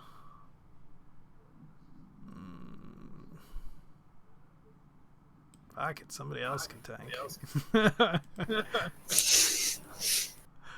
Back up a couple. Alright, that's me. Ozzy Back up a couple to the shark. Oh god, I forgot the shark. He's a lovable boy. Look at that face. It's a great face. I'm just glad they were fish. The bird, the mighty wizard Ozzy Makar, starts preparing a spell. The swashbuckler is going to jump out of the bush. He's going to throw a dagger. Because they're cool like that. And they miss horribly. I don't think they could miss more. And then they're going to do a kind of a barrel roll type move forward. The dog gets a bite attack, I want to say. Yeah. Misses. Well, you know. He's going to stab the other swashbuckler in the back. Misses. And is going to take a disengage bonus action, and they're going for that bird now, you know? The true threat. Aurelius D. Medani, right person with spells. Tyler. Crap, I was trying to be ready that time. Alright. This guy's gonna run away over to this way, right? Yeah, going after that bird. Totally. I'm gonna chuck a ray of frost at him. Ooh. Yeah, that hits. So that's 13-ish damage. And he's slowed by 10 feet. Yep. And then, which guy was the wizard? Which guy's casting spells? The big armor cultist dude summoned a devil. This guy? Yeah. I'm gonna move my spiritual weapon and attack him with it. That hits. That hurts him. He is not doing that well. And the sword's moved down. I can't move the sword, but... I'll move the sword. As soon as I can edit the token.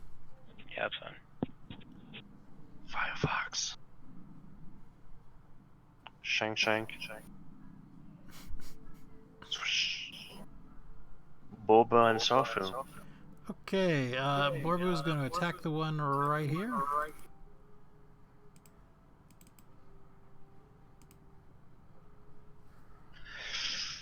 Yeah, that hits. Yeah, that tears his throat out as he bleeds out on the ground. Ooh. Thank goodness. And then...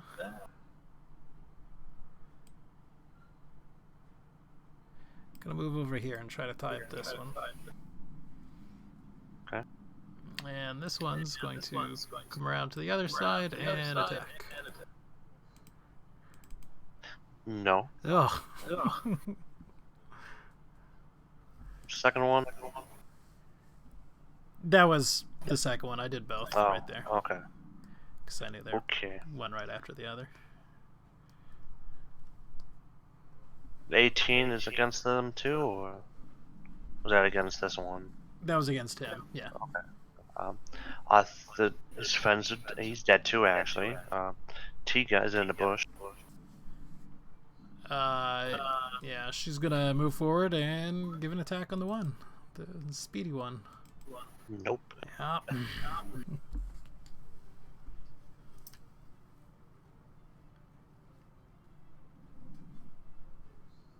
They will now pursue. This guy's dead. The shark, you killed the spellcaster, but for the few of you know about magic, like, oh, it should go away, right? The shark roars that nothing's controlling it and proceeds to unleash an attack.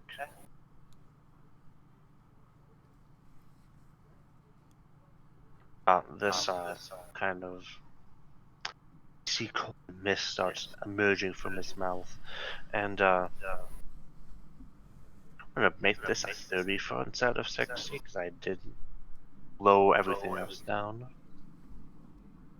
This burst of freezing cold breath emerges, basically getting Gherkin and the other band pirate right there.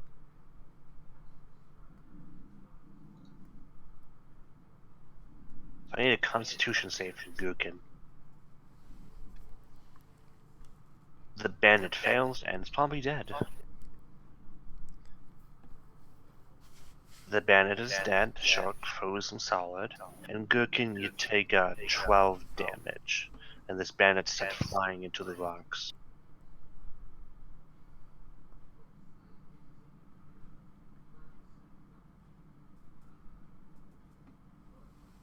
A flying shark boy is going to like 20 feet up in the air, like right about here, and just kind of hover there, looking down at you all out of range of melee. Does it look like it's disengaging with us, or? No, it's just getting the high ground. Okay. I'm so gonna Flying above you. I'm gonna punk that thing out of the fucking air. Gherkin, there is a flying shark out of your reach. I could throw hand axes at it, or I could go over here and try to kill this woman. I'm gonna do that. Does a 14 hit? No. Fuck that. I'm not using Great Weapon Master. That's my barbarians use it with reckless attack. I should have used Great Weapon Master on that time. Oh well. Still 18 damage. Or it should be 17. My bad. Okay. This boy's dead, and there's just the two remaining.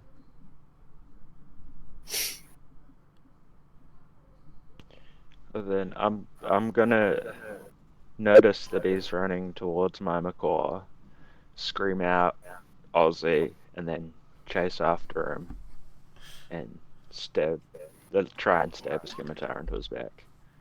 That does not hit.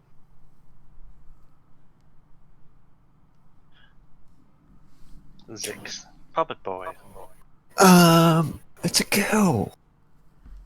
Puppet girl. I'm gonna move myself there, and then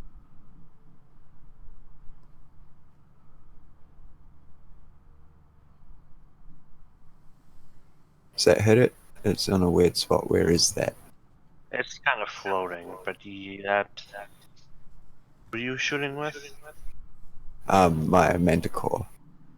It's 20 feet above the ground here. That's fine. The manticore's got needle attacks and it's flying itself. Yeah. So, what did I didn't see an attack roll though. Yeah, I was checking this. Okay.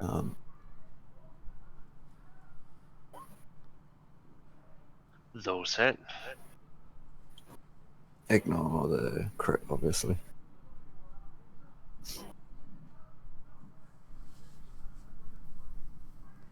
And that's my turn. Okay. Knock. There's a shark at each dog.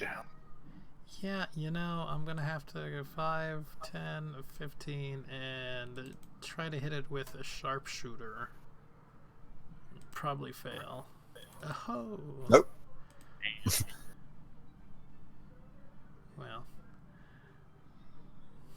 So 16. Yeah,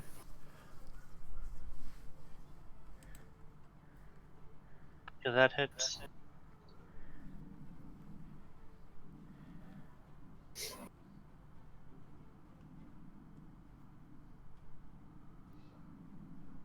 It was 16 damage to it. Yeah, I know what I'm saying. I It's got you. I got it's you. crit. Yeah. Crit, it always hits. Yeah. That is his turn. Ozzy, the mighty wizard, is still preparing his spell. The swashbuckler is no longer frozen, I believe. This is the next turn of spend a turn. Pretty sure, right? Was that your next turn, Tyler? I'm so weird with turn order. Wait, what's up? Has it been a turn since you cast freeze on them? Was that your next turn? Like literally right after them? No, I think my last turn is when I cast the Ray of Frost. Okay. They're gonna disengage. And they're decreased up 20 feet away trying to get off screen. And they'll use their action to take dodge.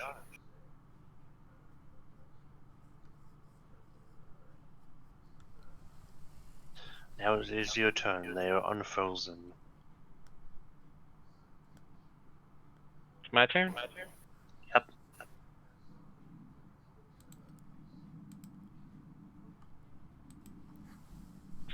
$15. It's another 15. I'll get there. I'm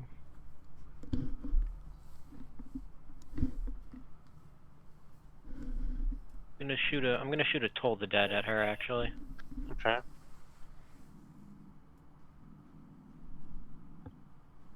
They succeed. Alright. And then bonus action. You know. That misses. Damn. It's not my best turn ever. Now we got dogs. Yep, all three dogs are gonna try to encircle her and attack her. And I didn't even start with the right dog, but whatever. We know what's happening anyway.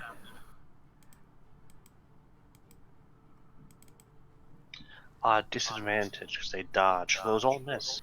Yeah. Yep. Now the shark goes.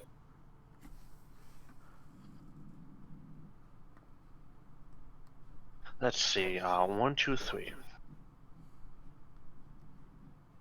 1. It goes for the orc.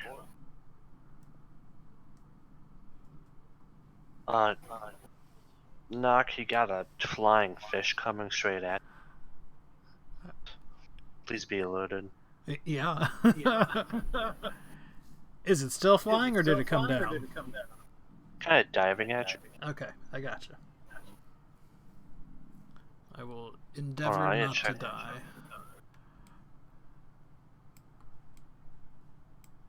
Messed up its attack. 1 second. Sure. Editing it because I realized, oh, I ain't half the extra damage it gets. I should do that too. And I kind of just put 23 in some. The only dice just 23. So what was it?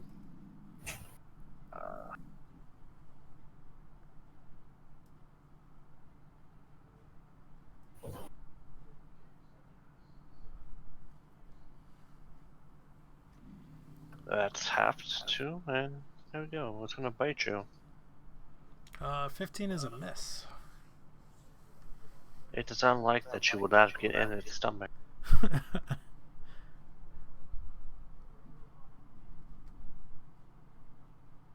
Oh, I'm sorry. Actually, it actually has advantage. That's the thing. If you had any effects, it has advantage. Any creatures does not have its full HP. Blood frenzy. Well then, So that is a hit. I apologize for 15 piercing damage. And you're grappled with an escape DC of 14. Okay. Yeah, so it's biting into you. It's trying to eat you. Now it is Gherkin's turn. Okay. I only have 25 feet of movement, and I don't have my lance on me anymore, so... Get the fishy bitch! I can't actually do that. I can, however, go over and kill this woman. Not that fish, bitch! You're on your own. And I'm gonna try to chop her. Does that hit? That is a dodge, and that hits. It does hit Yep. for 14 damage. She is not faring well. Alright, I'll swing again. It's a 25 hit. Indeed. And that's 13 more damage. Well, the 21, but yeah. She's on her last legs. She's bleeding out. Zandrikiadro. You killed my father. Prepare to die. It's your turn.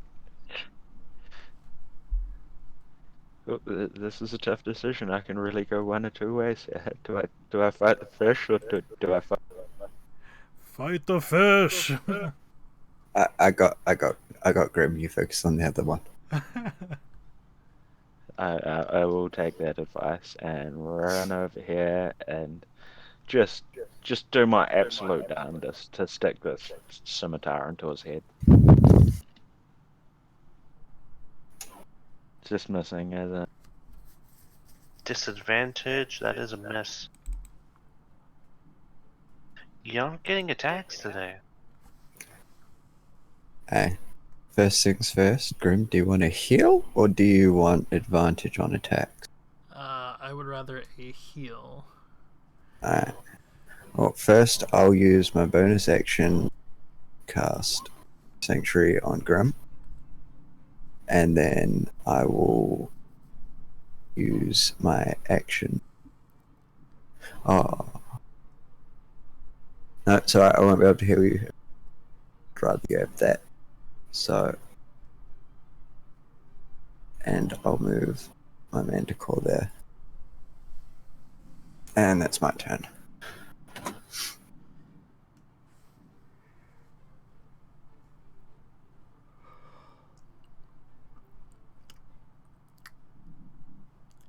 Alright, so is it an action to try to break the grapple, or is that a bonus action? Let me double check. I'm not quite sure on grapples, honestly. Yeah, it doesn't come up super often. It's just not 3rd edition's grapple rules where you have to read entire page. Wait, we're talking about grapples? Yeah. Is that an action? It's an action to break a grapple. You make either a contested acrobatics or athletics check. Okay. But if you're planning on taking an athletics check and you have extra attack, you can instead do a shove attack, and shoving breaks the grapple because you move them away from you. So you can get 2 shots. But generally, yeah, it's an action.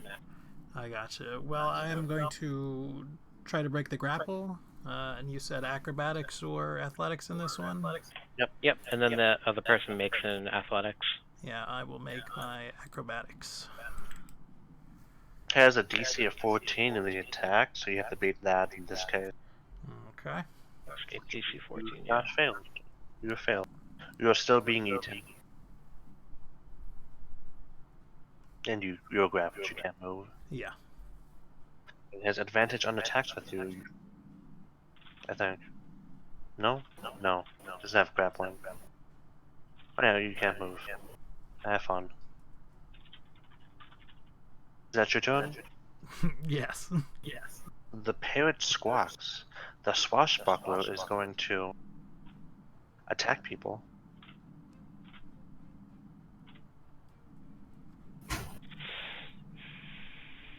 It swipes at one of the dogs. It's 17.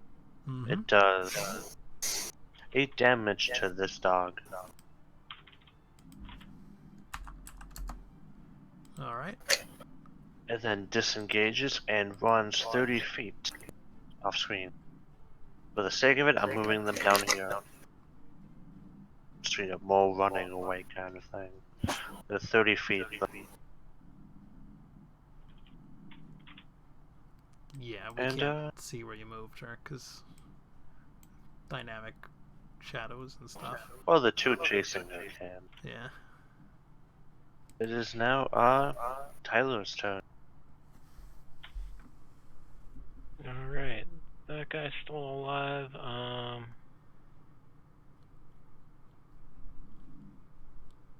can I do? Is there a limit on how far my spiritual weapon can be away from me? It's only like, what, 15 feet? 20 feet? Yeah, I can move up to 20 feet on my turn, but I want to make sure, like, it can't be more than, like, 150 feet away from me or something like that, you know? But I don't think so. So I'm gonna... but that might be an issue with sight.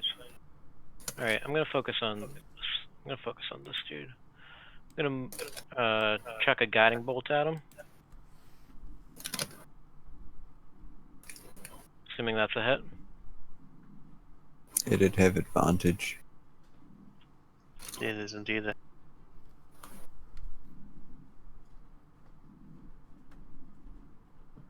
So that's a lot of damage. Oh, yeah. Oh wait, no, it's not a crit, so it's just a 14. Still are we? It would be, because it's surrounded, isn't it? So it'd have advantage. Sure, Oh, for are we playing with flank? Sure. Playing with flank. They're used to it. So yeah, that's an AoE. It's a big oaf. And then I'll attack with the spiritual weapon. I'll move AoE number 2. over and attack. Spiritual weapon. That is Wow. a miss. Even with the advantage, that's a miss.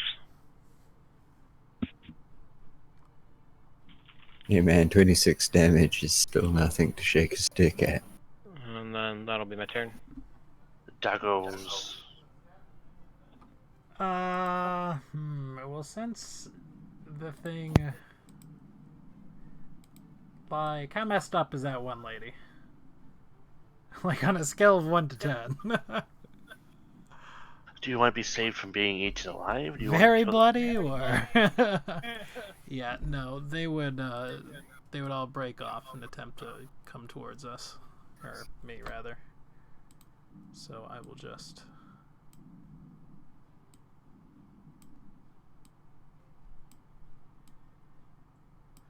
hide them behind some tokens. Okay.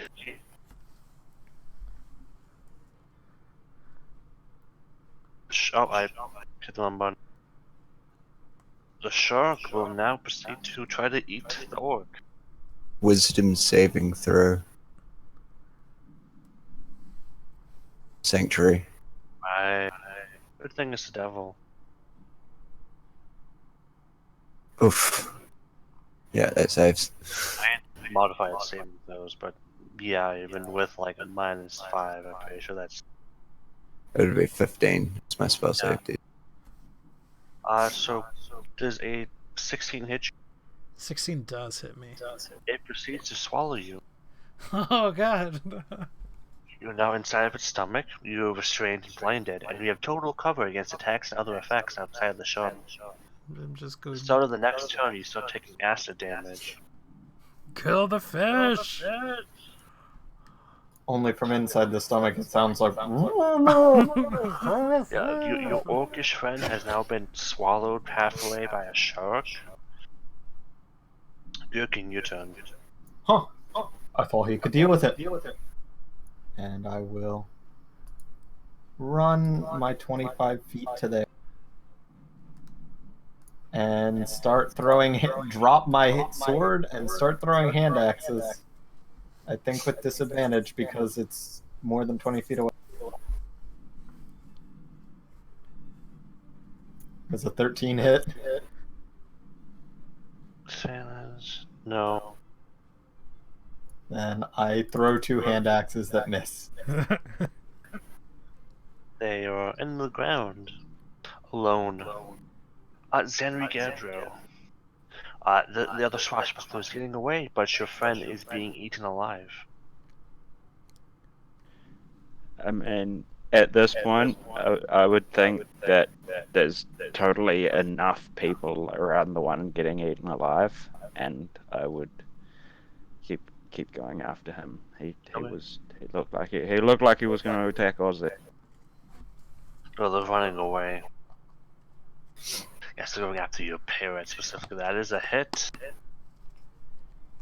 Do they have any parrying abilities? Let me see. It 4 plus 2, they do not. it also does totally get the it's the sneak attack damage because of Swashbuckler. Indeed, they are dead. You have skimmed them, so to speak. Viciously, one might add. It's this one that, yeah, since they don't have any friends within. The audacity. Indeed, they are The dead. audacity is rakish. Oh, I may as well use my.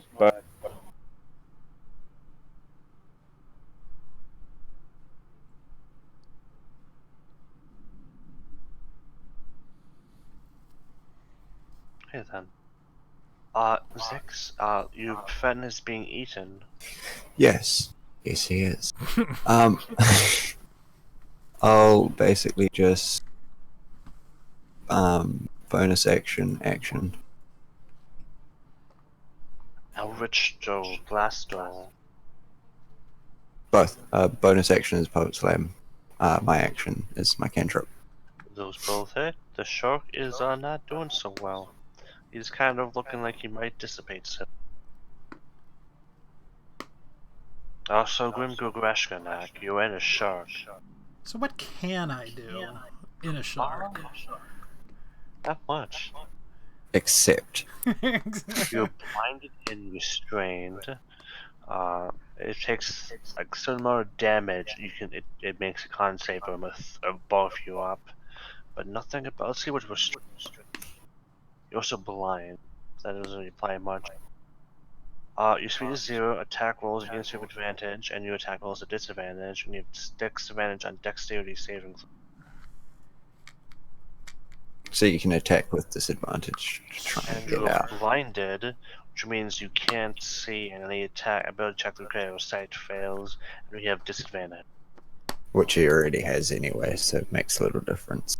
You Okay. can try to stab the shark from inside. Flail I got my wildly. bow equipped right now, and so I think you can use that in there, but yeah. because it would be an action to drop and then draw a sword to try to do it. So I mean, we're gonna try to go for some longbow action. Then like super disadvantage from the inside. Yeah. That does not hit. How does it not hit? Like, does the arrow just come flying out of its mouth or something? Well, no, Tries it to, doesn't. It doesn't come out with enough force to actually He's puncture trying anything, to pull his boat back. His elbows hitting something. He can't really and do it just anything. slips. So I still like to think of the arrow flying out of the fish's mouth. My puppet just randomly takes damage.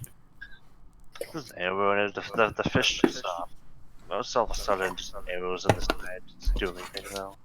It's got some new spikes. Ozzy the Macaw Squawkbuster is dead. The sorcerer is sorcering it up.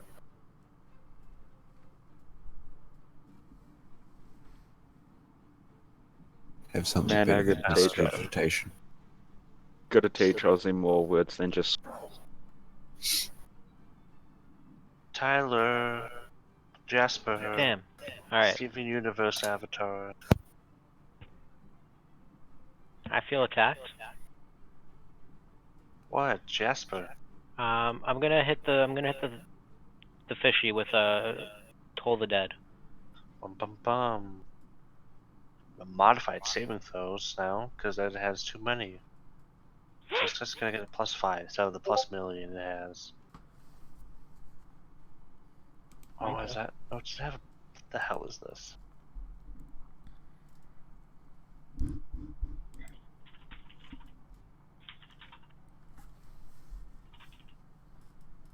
There we go. It takes full damage, so 2d12, please roll. That's 9. 9, yep. It starts, Oh, sorry? no, you're good, you killed him. I was... Knock, you fall to the ground as several fleshy bits of fish start just kind of dusting away, like in the Avengers, away from you. Sure, I just start, trying to wipe gore off of me and all that. And, how much are we getting paid for this one? The next time we're supposed to get fish, we get paid more. I'll quit your whining. It ate me. It ate my dog. There was only one fish. One's enough. Really, you should have just kicked your way out from the inside. It was very cramped. I couldn't do much. Is it over? It's over. And so- Gherkin will go about collecting his weapons. I'll give you another cure wound. Yeah, I am going to strip the armor off the dog and take a It's another glass 9. vial and try to capture the dog's soul. Or its spirit. Which, Yeah, of Great Weapon course- Mastery is only really good with barbarians and have the stuff to boost it. Well, the thing is, I had Sharpshooter on a character that I played last night, which does the same thing, and I hit, like, all but one attack. Bad rolls. Sharpshooter's a bit different, though, because usually you have the archery fighting style, and that +2 helps a lot. Yeah. It's kind of sad.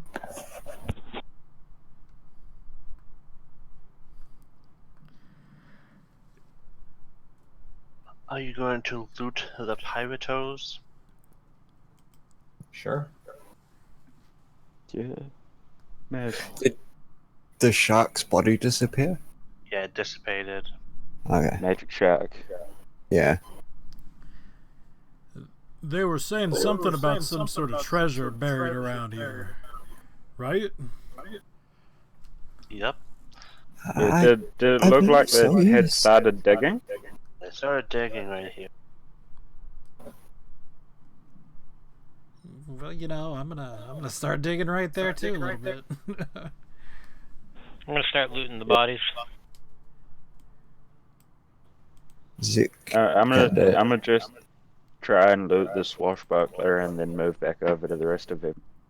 Then I'm gonna use a couple charges of my wand of healing on myself. How much healing does that do? Yeah, just like a first level spell.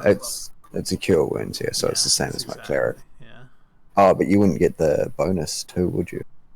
I don't know. It didn't. The really say I spellcasting popped bonus. it in there, but Because I get +4, so that 5 was actually 9 that I gave you just then. okay.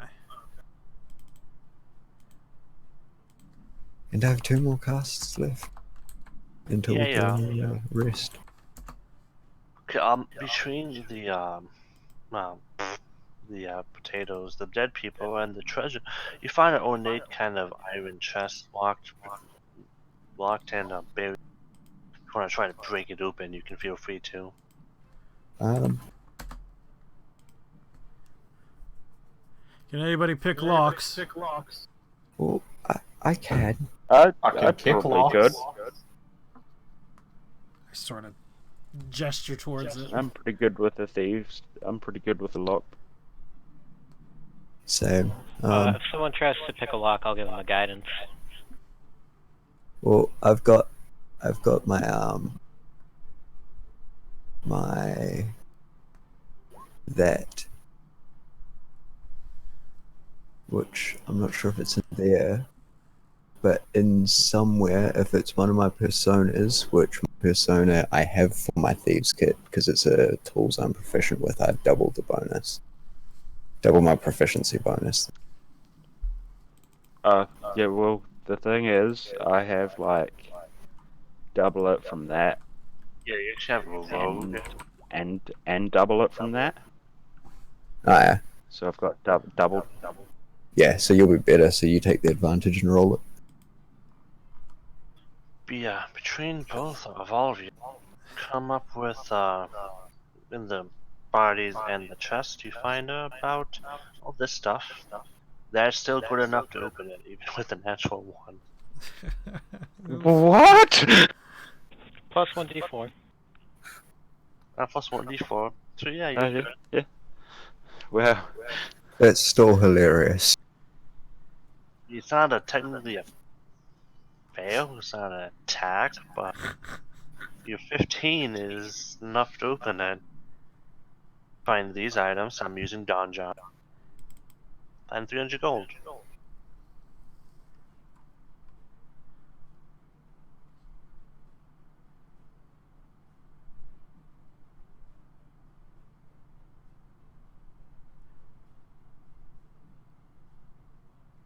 All right, who wants to carry all this stuff? Is there anything Well- in the bag of holding? Can we rummage around in there? Is there anything already inside? Yeah, go on and reach inside. I'm gonna do it, even though that sounded suspicious as. Oh yeah, I'm making a callback. Six will recognize this. Oh, Six. You can feel some items inside. There's some coins, something smooth. A few things that seem metal in shape. You're not quite sure what they are. You probably take them out though.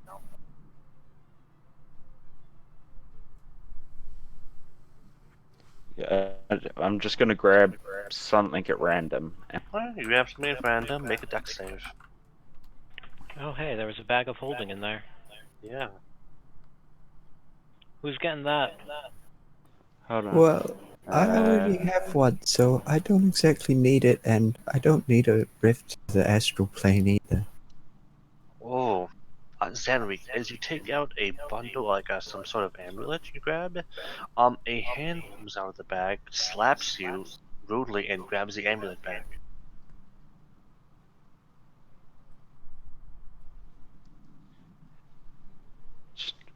What? Don't you take no sass from no bag like that. I'm gonna take it back. I reach in and try and grab something else.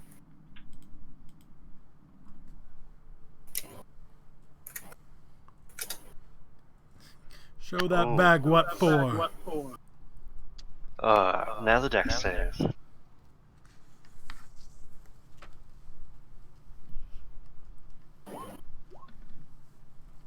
It proceeds to backhand your hand and grabs the coins back.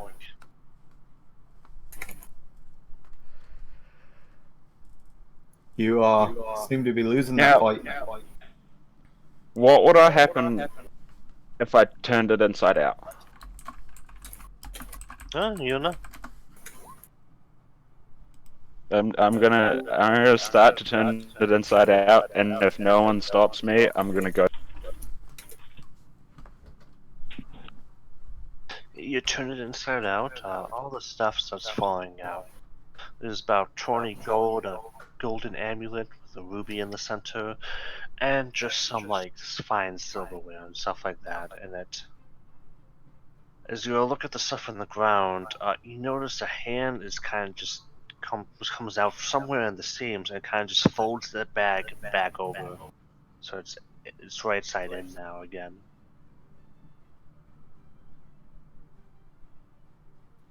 This bag seems greedy. I think Right. you're the one who's greedy. Like, I got all of the stuff out of it. I don't think we need. How would you react if someone reached into your home and started taking your shit? Well, I'm not a disembodied hand. Doesn't make you less of a person. I think you should apologize. I'm not gonna do that. Well, then you deserve those slaps. I took the slap.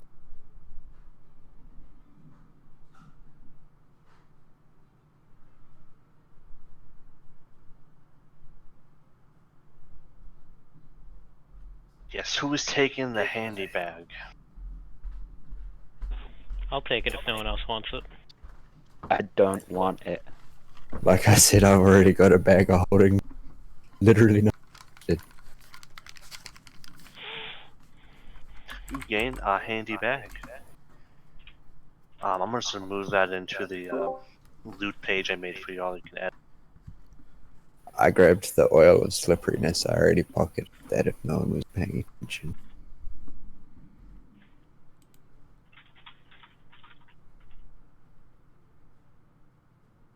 You can make a killing selling that to a brothel.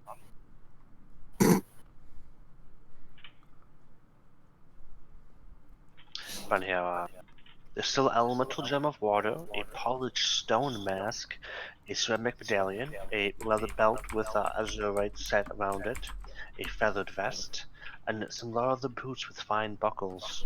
And the other three things no one cares about.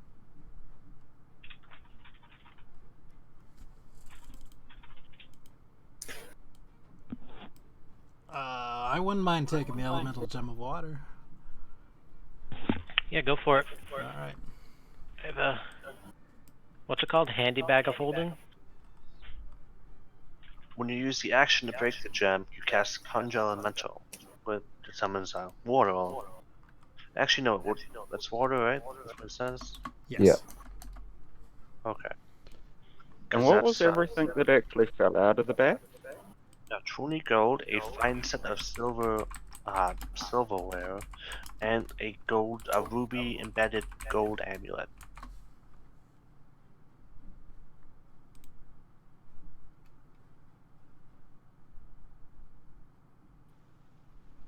Oh yes, Grim, were you here for the bag? No, I missed that. I'm sorry. Okay, when you reach into the bag, a hand comes out and tries to slap you and take the item back. I got that part, but I didn't get what happened after that. Oh, they turned it inside out, all the stuff fell out, and the bag pulled the bag back together. hand Oh, okay. So whenever you try to take something out, you gotta make a dex save, right? Yes. Oh. Is this the stubborn bag of holding? Well, I'm glad mine doesn't do that. Yet. What is this? I don't know. It's interacting with dynamic lighting weird. Yeah, it's just sitting there. I don't know what that is. Oh. For some reason, there's an X there? Huh. I don't know why. Alright, cool. There's one over here too. I might have some markers, some bushes on another map I was on. That might have been what it was. But yeah, everyone's dead. You killed people. You got eaten by a fish. And you got some loot. Right. Should we head on, or what should we do? Do we even have a time limit on this thing? I'm not actually sure. If they didn't give us one, that means no. I'm sure we shouldn't take too long. I mean, a day or two at most. I still agree with going in once it...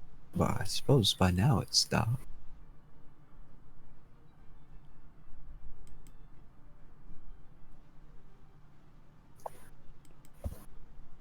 What happens if you put the mask on, the polished stone? You have a nice mask on your face. You just look nice. No, spikes come out of it and it turns you into a vampire. Very spooky. Yeah, that's a JoJo's meme. Oh, well. Grim doesn't know what JoJo's is. I'll give you a link. I don't. I think he tried to give me one once, but I didn't look at it. I used 2 sorcery points to regain a level 1 spell slot, by the way. Okay. Well, what should we do next? Those things were pretty tough. Should we just head into town all willy-nilly, or should we try to scout around outside a little bit, see what's what?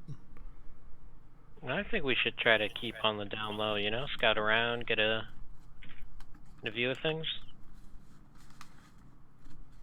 I agree.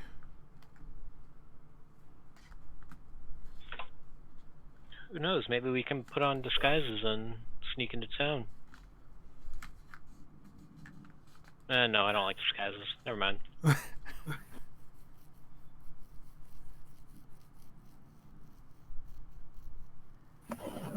I mean, it is easier for some of us.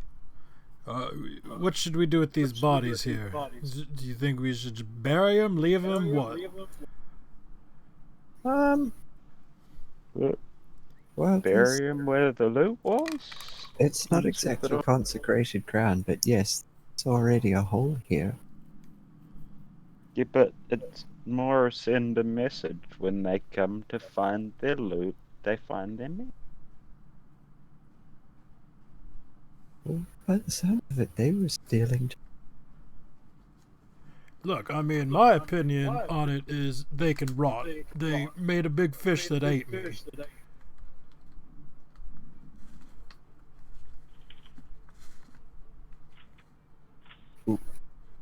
Zix starts putting bodies into the hole that's already there. It's not consecrated ground or anything like that. It's not a proper burial, but it's something. Alright, well, despite my protests, if you had started, I would help you, including digging further, if necessary. Oh, Zik doesn't do that. Like, Oh. he basically drags them and, as low effort as possible, chucks them in, like, almost struggling the whole time. It's more of a... because she's a good-natured person more than she wants to. Alright, well, past that, we should probably just head towards it and see what we can see, right? I think so, yes. I mean, it's plenty dark enough now that we should at least be able to get in without a truck, without a hassle. Yeah, I've got another casting of the stealth spell if we need, when we get a bit closer. Next time, though, when we're doing it, let's all make sure we're on the same page about killing, right? Let's just kill them, not, sit in trees and look pretty. Well, I feel attacked. I'm just saying. Not as attacked as the one eaten by a shark. There was a shark! Don't forget it!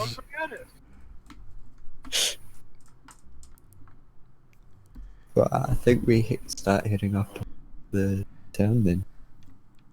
Yeah, I mean, I What think... kind of town was it again? Like, was it a guarded walls and everything town, or was it more of like a pirate shanty town? It's got a few towers, got some shabby fences kind of thing. Like, is it walled or... Not really. You can kind of just, it's not like a tall wall, it's kind of like a fence kind of. Okay, so pretty easy to... We can get in, past. yeah. Yeah. You sneak closer to the wall. It's not really is. The outskirts, the middle has darkness covered. It's no big park. Unless someone's out with the torch, they really can't notice you unless they have dark vision, which they could. Reach is another thing. You see the large air docks above the town on the sides there. There's two ships docked. You're supposed to grab one of the airships called the Silver... I'm going with Falcon again. The Silver Falcon. The Platinum Falcon. Change the name eventually, it sucks, please. And you're not quite sure which one it is. You just know one of those two ships is the one you're supposed to go to and find something, and it'll just take the ship. Oh god, there's two ships. God, there's two ships. Seeing that there's two ships, Does anyone know sending? more problem. What was that? Does anyone know the spell sending? No, actually. Dang. Well, hold on, I just missed something. Like, I just got a call from someone in Auckland. Okay. No clue. Alright, so the two ships that we can see are... What are their names again? Like the Silver Falcon and... Or we can't actually see their names. We're just... You can't see the names. You're looking for the Silver Falcon, though. Oh. One's kind of a, like more of a kind of, like it's got guns and police, but now it looks like a bigger ship. The other looks like a more sleeker ship with a large cargo hold and some bigger, more streamlined engines and designed.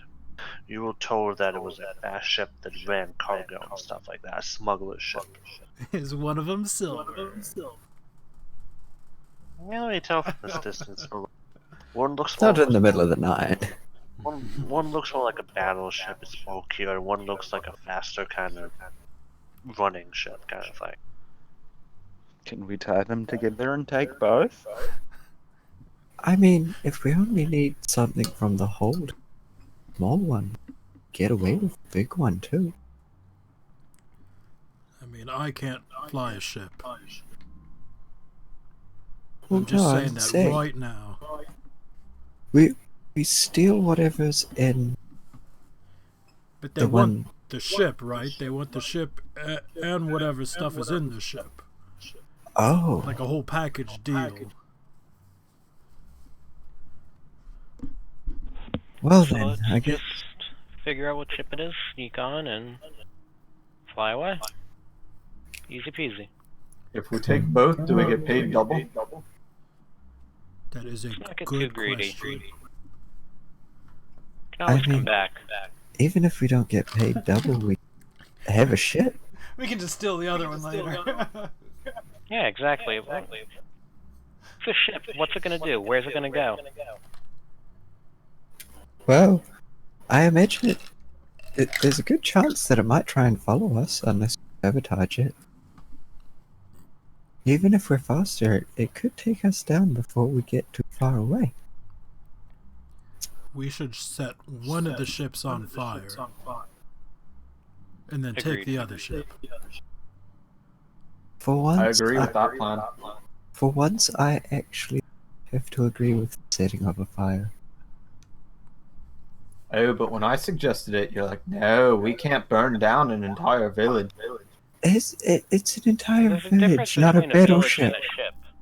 It's My a battleship suggestion too. was just to set the docks on fire. I'd like that to be on the record.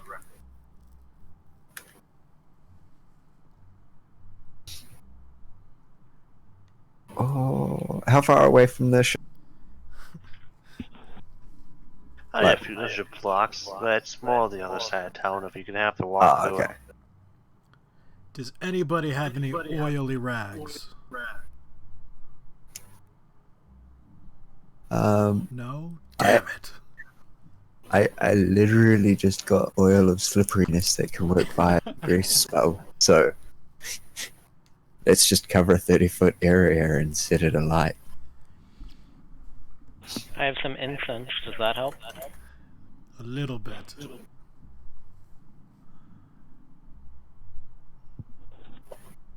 Alright, well first we should probably head in and scout a little bit. See how easy it is to get to these ships, right? Yes, that would probably be the best idea. Alright. So yeah, we're heading towards the city, we're trying to scope out, see what's going on. Are there people like out and about?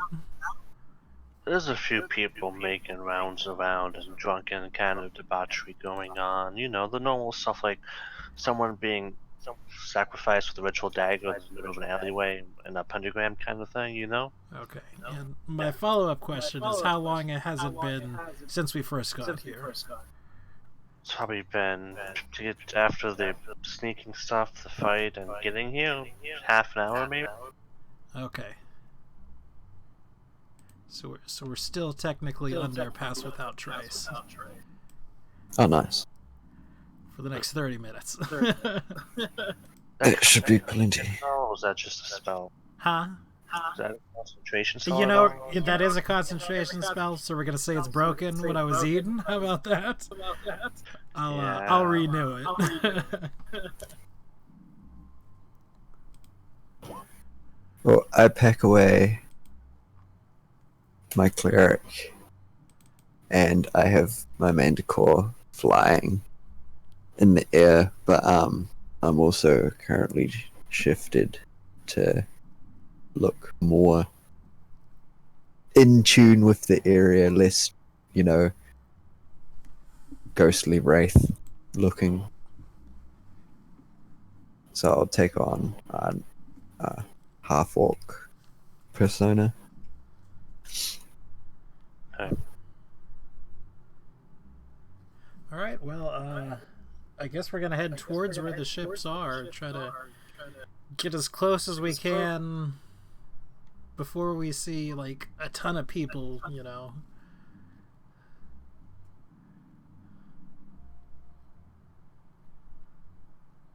Try to like sneak through alleyways and stuff and make our way towards them. Mm-hmm. Maybe stealth checks for everybody. Can do. I have disadvantage. We so you roll normal, then we have advantage from Grim. You have You don't have +10. advantage from me. Oh, you have is it plus not 10. advantage? Yeah, Plus it 10. is plus 10. So you're all in the 20. No, I got a 15. The 25 still. Nope, 15. Oh, disadvantage. Hey. Ooh. Damn, Gherkin. I'm wearing heavy Eberron. armor. 15's not terrible.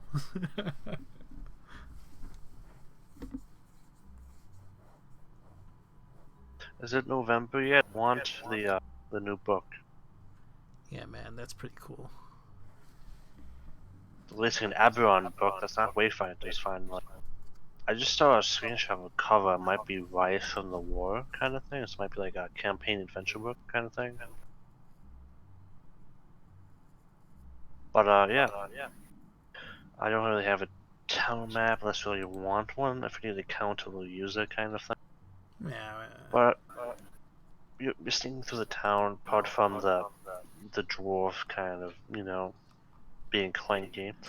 You manage all right. No one really pays that much attention to one of probably many armored dwarves with weird things on them, probably wearing with big weapons, stuff like that. Everyone else moves pretty quietly, the dogs included. Eventually, you get to not much trouble. You get to by the area where the ships dock are, and you see that there's kind of a pulley elevator leading up to the airship docks that has like a passenger one and a heavier kind of cargo elevator kind of thing going on.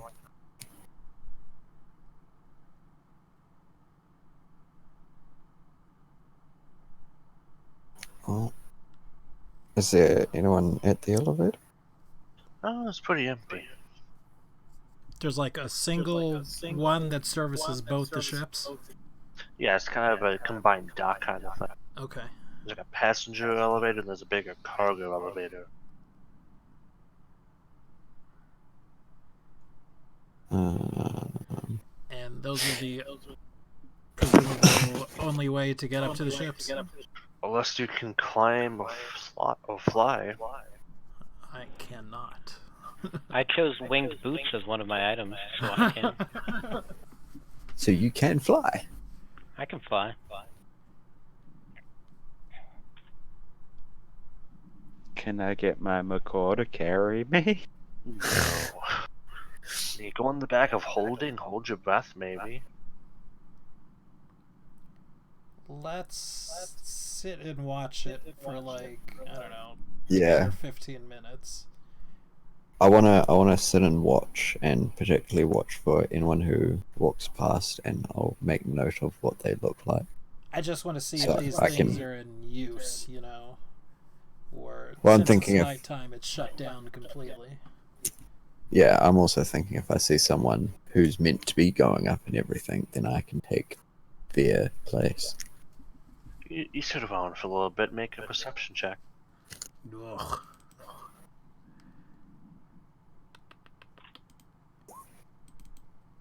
Oof.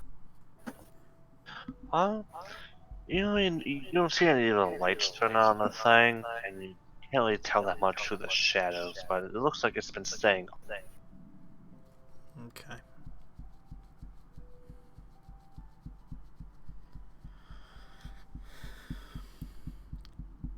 Well, I'm going to turn to everybody else and say, well, the opportunity's right here in front of us. Do you think we should take it, or should we wait around for a while? It seems like a good time as any to me. Don't be a coward. I mean, eventually, they're going to find those people missing. likely. So we don't have a ton of time, I wouldn't think.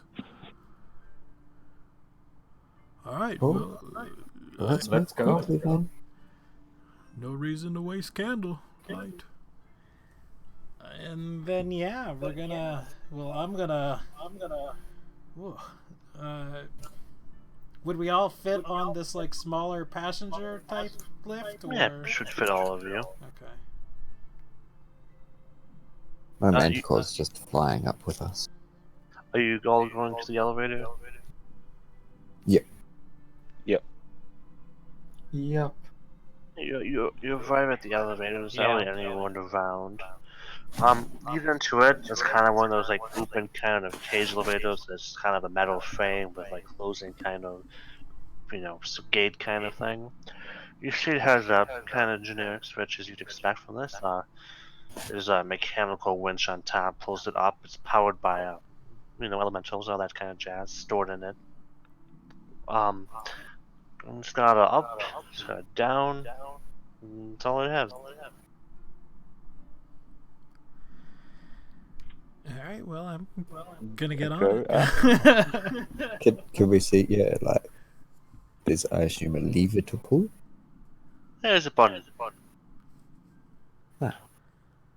You press And it the- it doesn't go further down than ground level, does it? There's no hidden No. underground if you press. Nope. You Yep. press the Really, button. it really seems like there's one option left if the down button doesn't. You press the button. Going up. There? Huh? Yes? Yeah. No? Yeah. Yeah. Oh, okay. You press the button, you hear a slow drum as the enchantments and the winch start to like kick on as the crystals showing the power kind of spring to life, and the lights in the car turn on, and as you start moving up about, I don't know, 10 feet every few seconds maybe kind of thing. It's a slower kind of thing. You notice as you go up, the lights start, and the actual structure start turning on as you go up, kind of following you. Huh. So anyone who's looking can see you. Someone's going up. Like, are we talking like single lights? Would it be feasible to try to shoot out these lights as we're going up? The like lights on the like kind of large lights, just for the sake of like kind of like, I want to say like warning, like just like caution lights, safety lights kind of thing. You can see them from below, from the top if you're looking at it kind of thing with the right angle. They're pretty like they're bright, but they're not like floodlight. They're on the sides of the structures. There's two. Yep. There's one on each side kind of thing, left Can and we right. put them out? You can try to break them, yeah. Well, as we go up, I'll leave the ones that are lighting up currently to knock, and then I'll send my manticore up with a needle to shoot out any above us. Yeah. Do you need me to make some attacks or?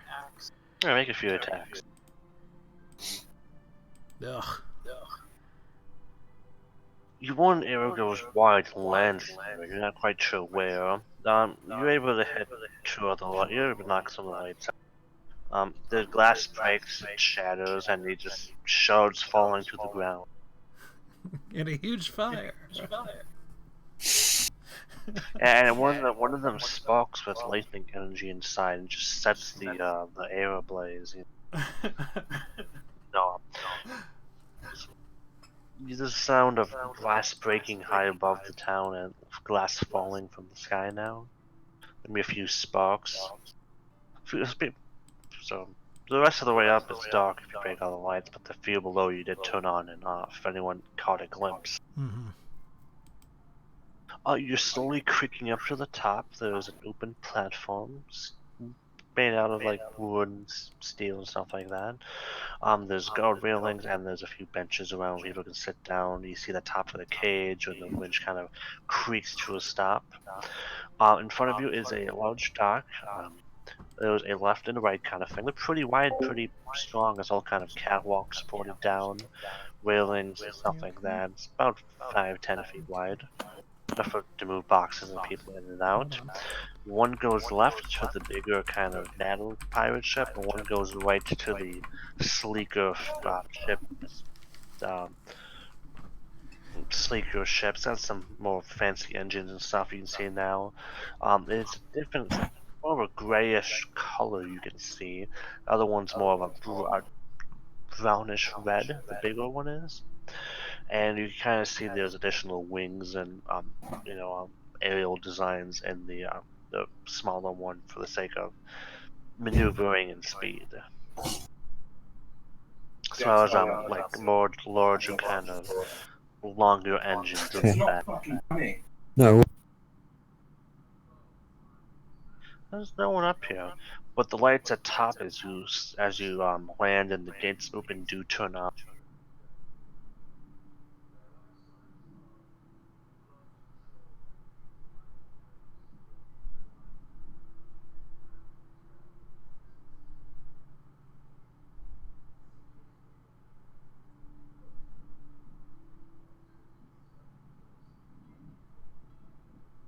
So what do you all do? Did we get to the top of the elevator? Yeah, at the top of the elevator, the lights turn on. Bright light. So are we probably going to get hurt? There's no one there yet. There's no one there? I head out confidently and I start looking for the ship we're looking for, the Silver Falcon. There's a left brownish roguish ship on the left, bigger cannon, stuff like that. There's on the right side, on the other dock, there's a sleeker, smaller ship with additional aerial fence and large, longer engine. Seems to be built for speed and maneuverability. Do either have a name written on them anywhere? Yeah, they both have names on the side. You're not close enough to see them without the lights on. This will fall. Even with dark vision? It's a decent walk away, yeah. I'll start walking. Which ship? Left or right? Towards the right ship. Okay. And I'll cast as I'm walking, I'll cast a guidance on myself, just to prep. Sure. Also make a perception check. All right, there we go.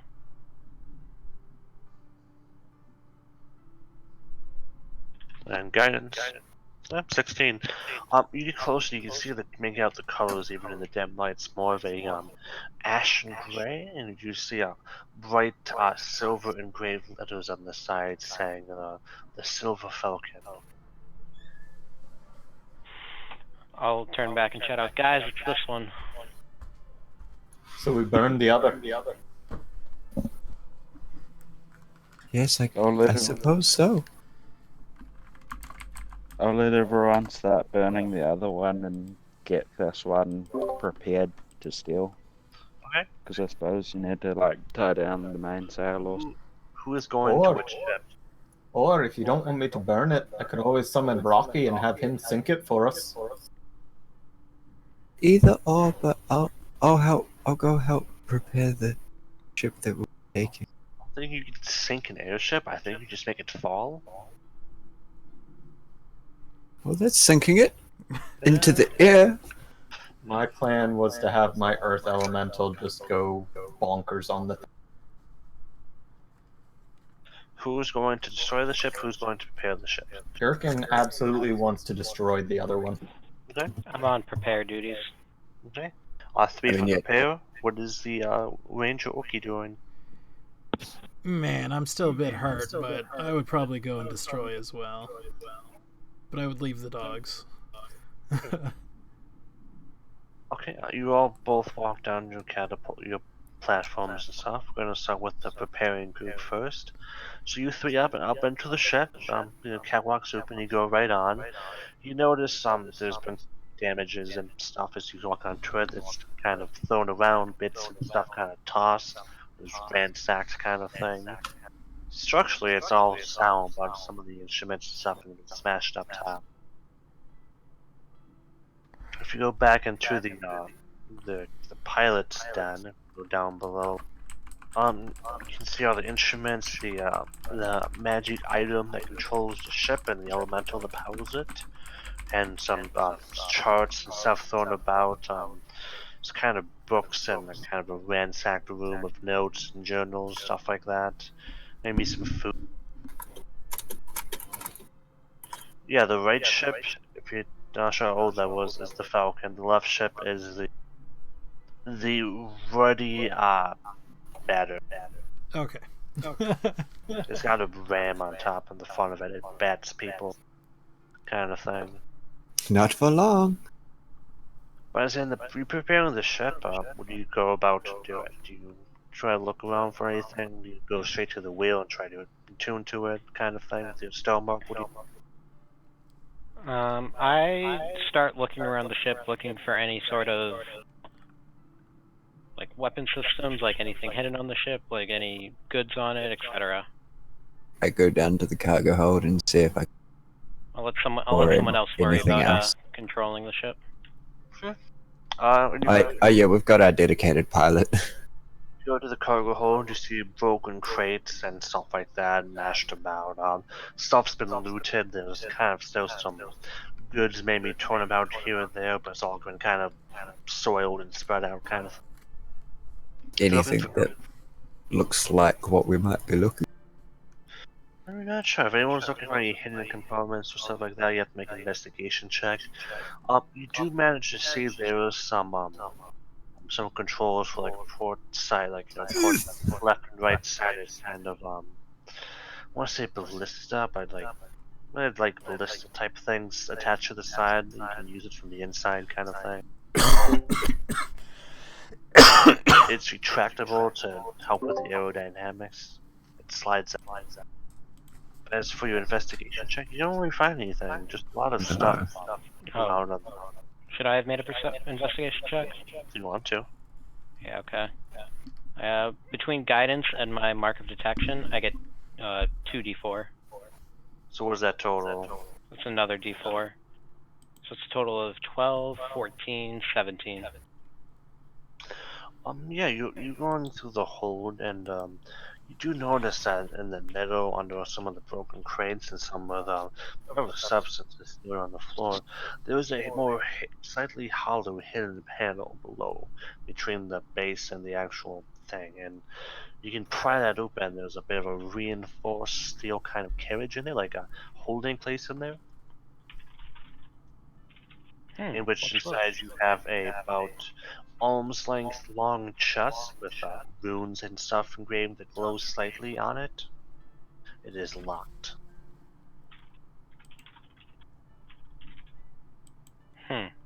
I don't have any lockpicking skills or anything, so I'll leave it for now, but I'll keep it in my head where this is.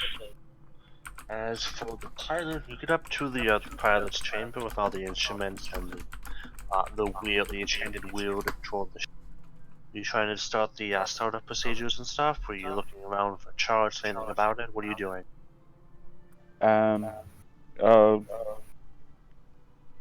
For the moment, since not everyone's on this one, I'm not going to start pressing buttons and things. I might just investigate around. Okay, what are you checking? Any of the systems, the mechanicry? What are you doing? Quick look over to see if everything looks like it's going to work, and a little bit of look for any loot hidden around. Okay, as you read the dices and stuff, I mean, all the systems seem to be fine, the hydraulics and stuff like that, the wings and stuff. You try to at least check it over. You do notice that the engine light it's not giving any power to the engine. Something's not right back there.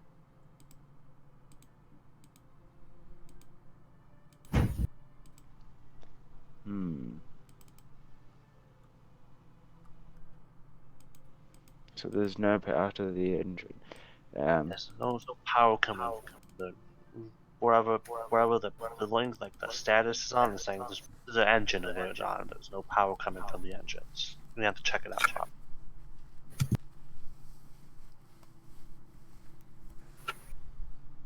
I am going to try and find where the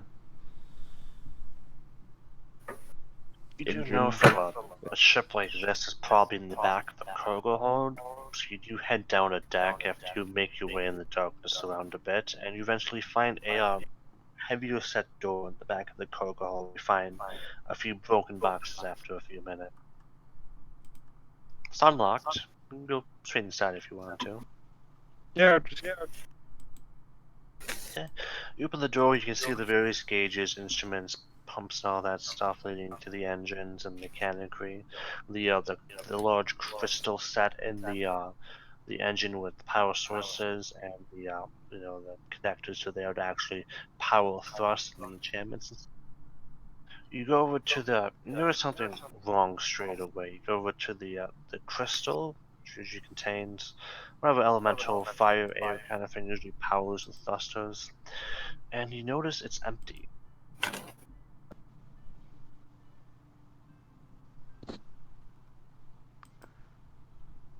can I take it out and start running towards the other ship with the other people before they? You can try to. I think you do have bonus action dash, so yeah, it's been a few minutes though. I don't know if they're gonna have been destroying the ship already, but I need to run over to them and tell them that we need to find the.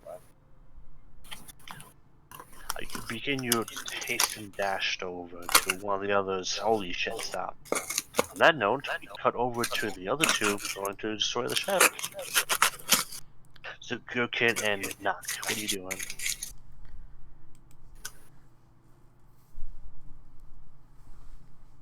Well, I'm gonna turn to Garkin.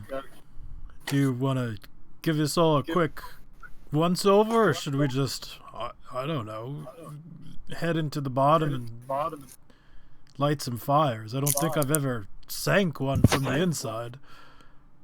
Well, my plan was to summon up Rocky and have him go below deck and Destroy the engines. Destroy the engines. more or less. Right, well, I guess that sounds like a plan, huh? Meanwhile, we stay up here and burn everything. It's a pretty good plan.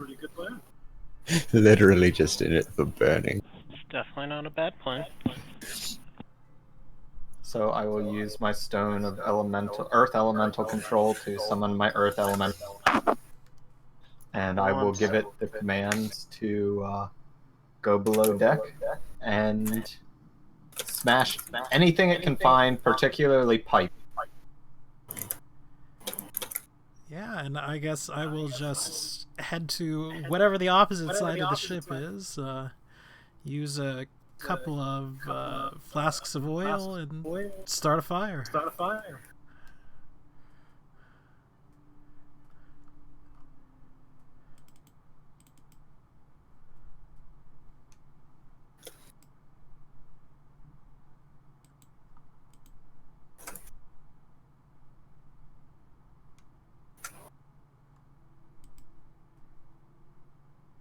Hello? Yeah, I'm sorry, I'm making a thing. Sorry. Not a lot of tokens and maps for fucking Eberron, swear to god. No. We have these balloon ones, but the Eberron ones use rings and stuff, and it's just annoying. You might could, like, if you're just doing a search for, like, Spelljammer stuff.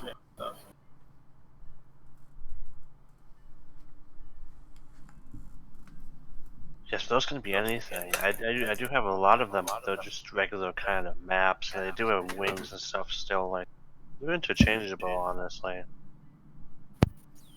It's an Illithid Nautifold. I want one of those.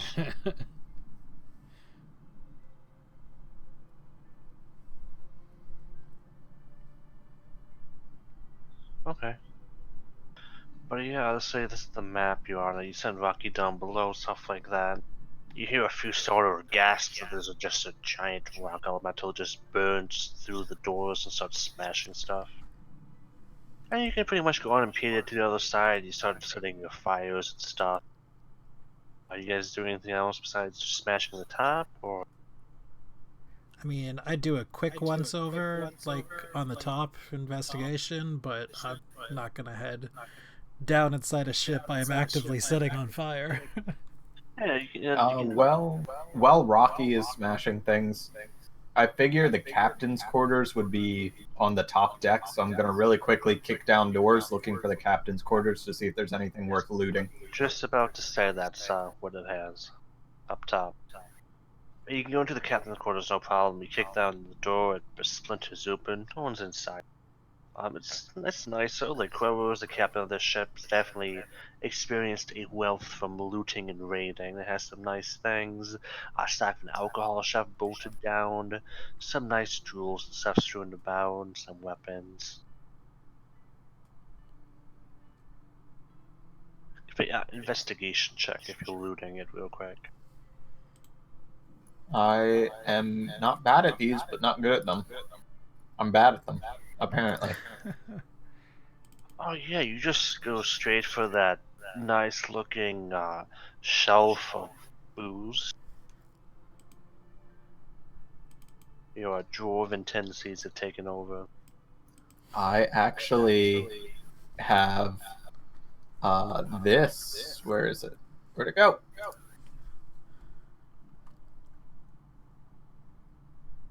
Indeed. So I know quite a lot about the alcohol. Make me the 15 to identify it then.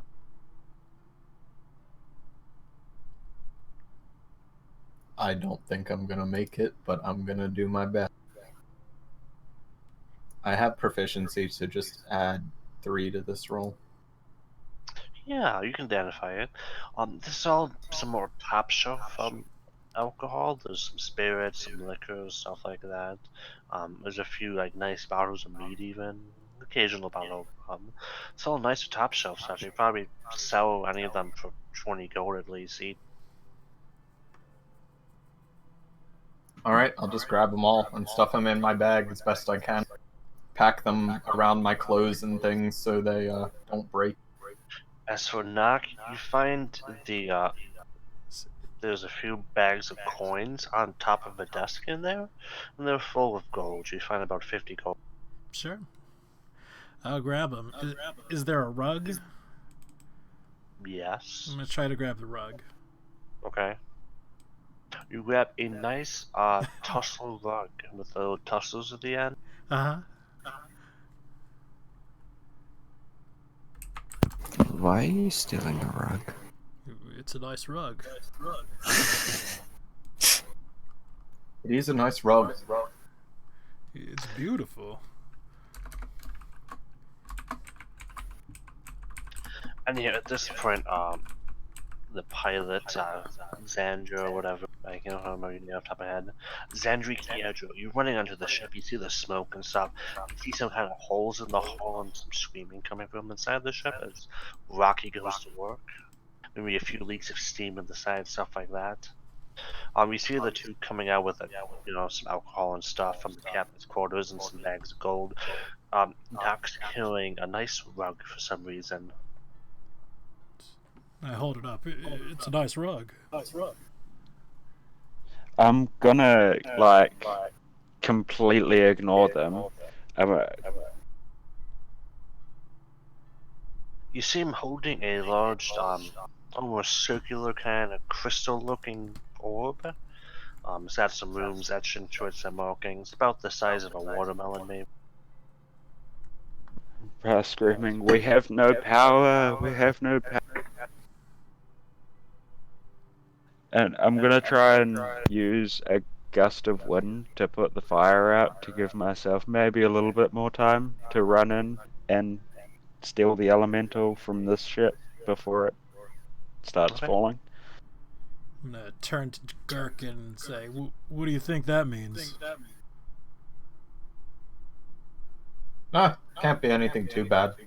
You're probably right. That's my trying to put the fire out, and then I'm gonna run underground and try and see if this ship has an elemental that I can steal to put an element. Okay. You see Rocky fighting off some of the pirates that were on board still, and just kind of locked in combat. Few of them notice you, and there's also just some steam explosions going off here and there, doing some more damage. So just to get through all the chaos, I want you to make me a dexterity saving throw.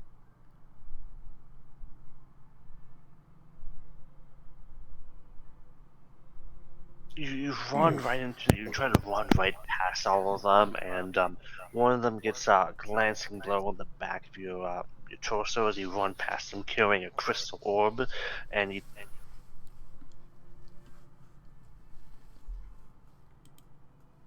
10 damage from Cutlass on your back. You can make a as you're running in deeper into the hall, make me a. Actually, that one would be would it be 5 damage from evasion? Yes. And then I want you to make me a. You're proficient with air vehicles, I assume, or whatever kind of thing at all. I think you get something maybe. Any vehicle proficiencies? I mean, technically, I would be able to drive, like, but I don't think I have anything written down. Give it to you. When you make a acrobatics check or involving operating or maintaining a water or air vehicle, you can roll 1 intuition die, a d4, and add the number. You've been a pilot before. I'm giving you the air vehicle proficiency. So, make an intelligence-based check with that to try to figure out where from the pipes the engine is. You can just change your attribute to intelligence down there, or just add make an intelligence roll with your proficiency. Well, I don't get any bonus from intelligence, so it's just the +3 it would be. You have no idea. Wow. Mess.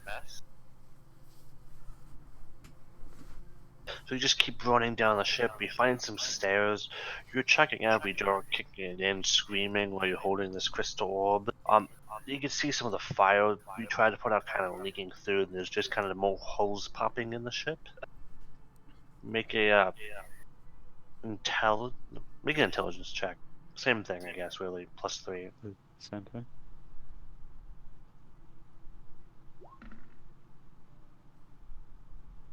Doing that well. You running around, you macing a few times. Gurkin and Nurk are presumably just taking a leisurely stroll back to the other ship, I assume.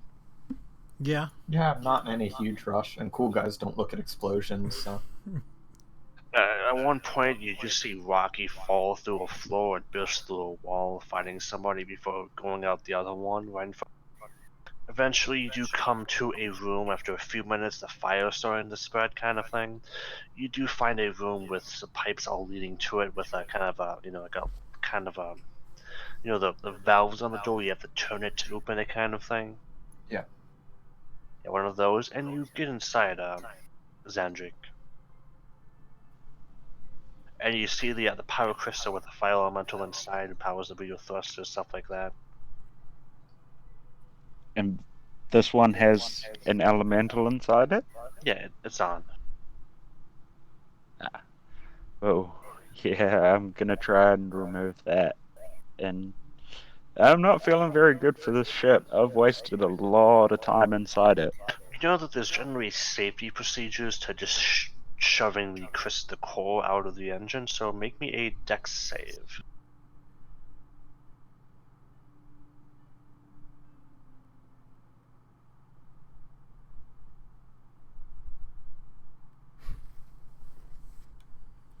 I think I said.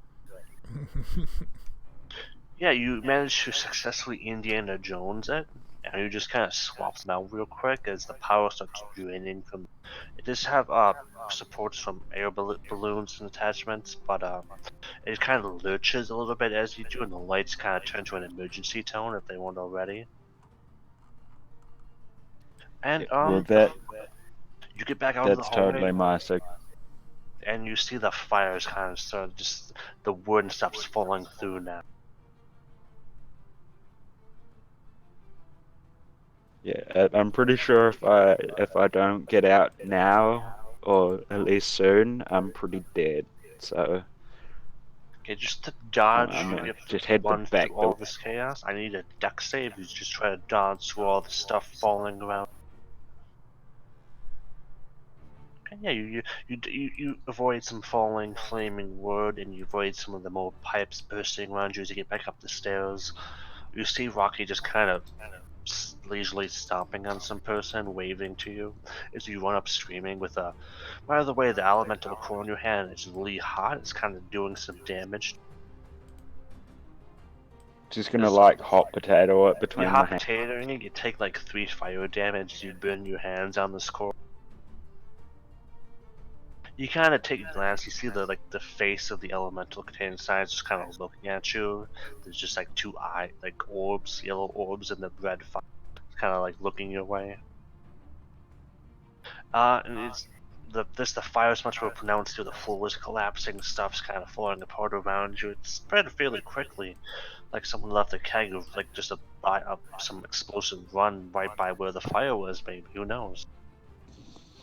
Make another Not dex the save. right. Get back on top deck. Wait, I'm home. wait, what happened to my rug? So the rum, you set the fire by the corner hole. The rum caught fire. Rum. Gotcha. Oh yeah, you just like the walls collapsed, the floors collapsed in a few places. There's fire, there's smoke. You kind of breathing it in. You just like wall run the side over the holes and like flip over a few of the dead bodies. You get back onto the top of the ship. Half the deck's on fire. Those holes all over the place. It's starting to lurch a little bit. You can see the other two leisurely walking down the dock. They're about halfway to the other ship now.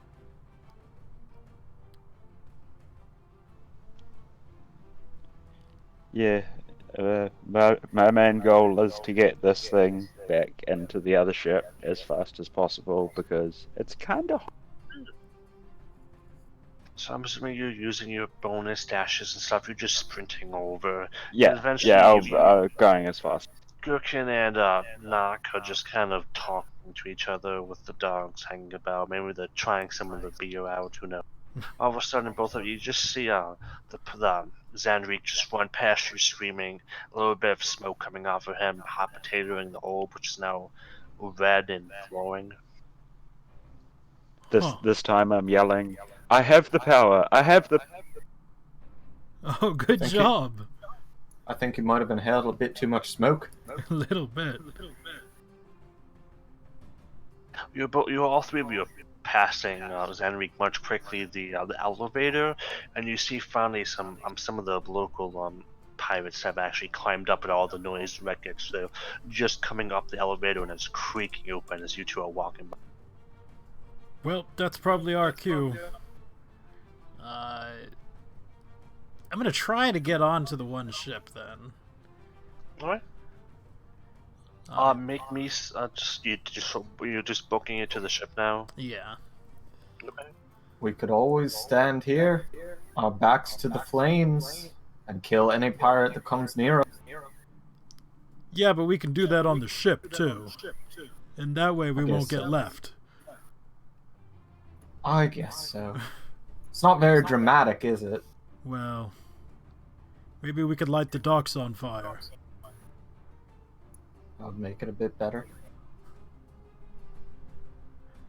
You're just talking about this as the pirates just get swearing and the crossbows charging. Presumably one of you takes something flammable and just smashes on the ground and starts lighting it before you escape.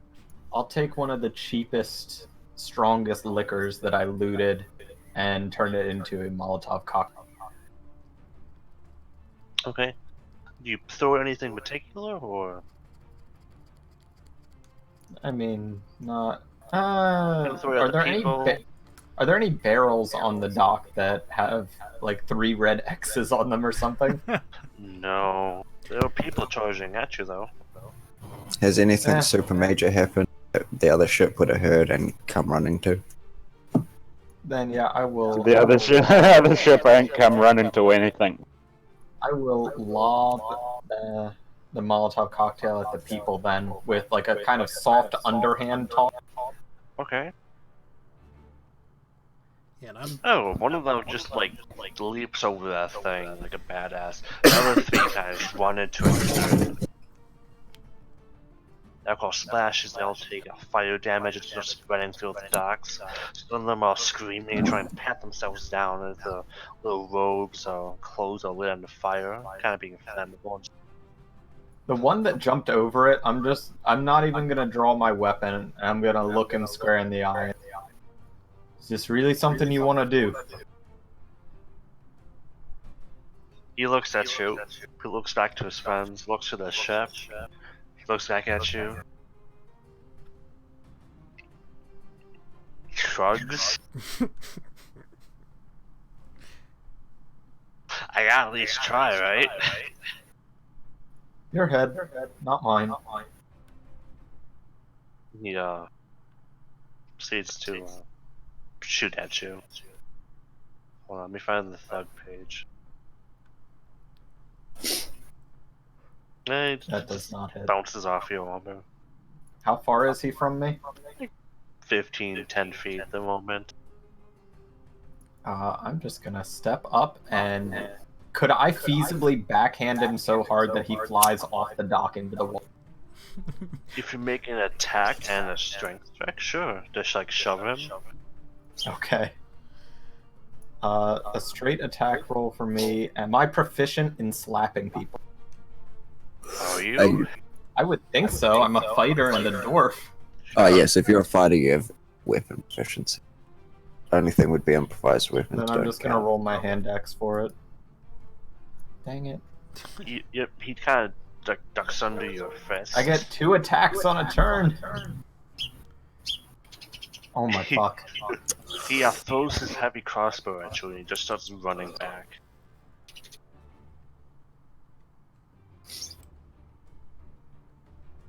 Do you want to catch the crossbow? Sure, I'll take his crossbow. He throws it at your face and you catch it without any issues. I have not been rolling well today. No. So you guys making your way back from the now burning docks? Yes. Okay. Zandrik, you pass Aurelius? Hey, that's me. And Aurelius. somewhere Zix, you probably noticed the ship's exploding. There's a lot of fire outside. You see Zandrik run past both of you shouting he's got the power and he's palpitating this red flaming orb. And there's a bit of an ash and stood on him. He's got little spirals of smoke coming out from his clothes and bits of his hair that caught fire. I look interested for about half a second and then disappear back into my robes, whittling away. I follow behind at a safe distance. You see him kick open the steel door, putting his foot a little bit as he runs into the engine and just kind of shoves the crystal into the receptacle, which is like kind of 2 pillars between like a little kind of stand, kind of like top bottom. You got a whole receptacle, like a crystal receptacle on the bottom. Kind of latches, like kind of closes down and wraps around the crystal, kind of. And also all the lights on the ship, electricity turns on and stuff like that. The engine still with a bright hum. Whew, I don't think I could cut that one any closer. It's going. The ship's docked, but you feel it kind of lurch as the supports from the dock start kind of falling away as the place is burning down. It's been a few minutes. The other 2 have gone back from the leisurely jog back to the boat, the ship. So, at the moment, the dock is holding the ship up, eh? Yeah. Yeah, well, I'm gonna try and head to the captain's cabin now and turn the ship on. So, if the dock falls down, the ship's not going. Oh yeah, speak dirty, nothing. What? He's gonna turn the ship on.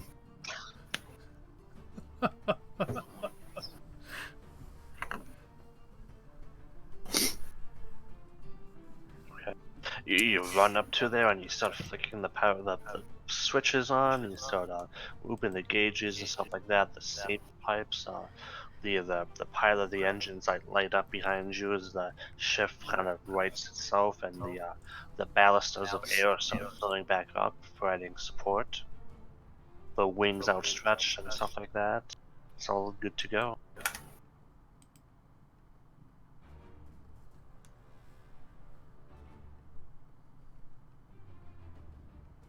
So we're going? Is everyone on board? Yeah, I'm just gonna hover until everyone's on board, but as soon as everyone's on board, I'm taking off. Or when the ship lurches and everything, and I feel it start kicking up, when it stands up and goes to Steadies the itself deck.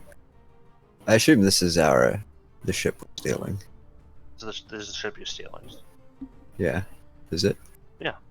Yeah. You know, it rights itself. The engine's on. You can see the fire. You grab the wheel of the ship, so to speak, and you telepathically connect to it. Since to Mark of the Storm user through the dragon shard you see embedded in the actual control wheel, the crystals and stuff, and you telepathically control the elemental to get the fuck out. I assume. As long as everyone's on the ship.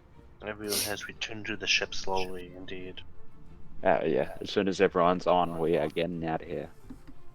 Alright, so how do you do this? Do you like just blast it straight off? Like what do you do, kind of thing? Are there any ropes tying us to the dock? Or are we gonna drag half the dock away with us? I mean, I'm down for it either way, but Zik might Oh cut well, the ropes. dock's burning. So the dock's burning. So Where's- if the ropes So- are gonna burn anyway.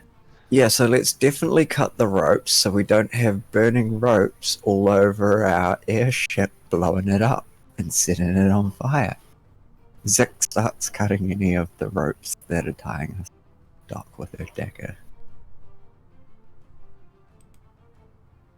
Ah, ship disappeared.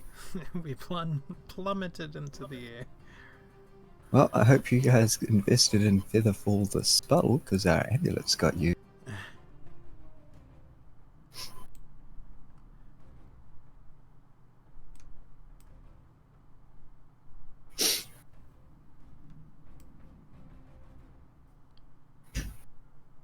Where's the one I wanted? It's one I usually use for these things. There we go. Because I like the sleeker ships, and you kind of have a cargo running one. Not a big airbag thing of death.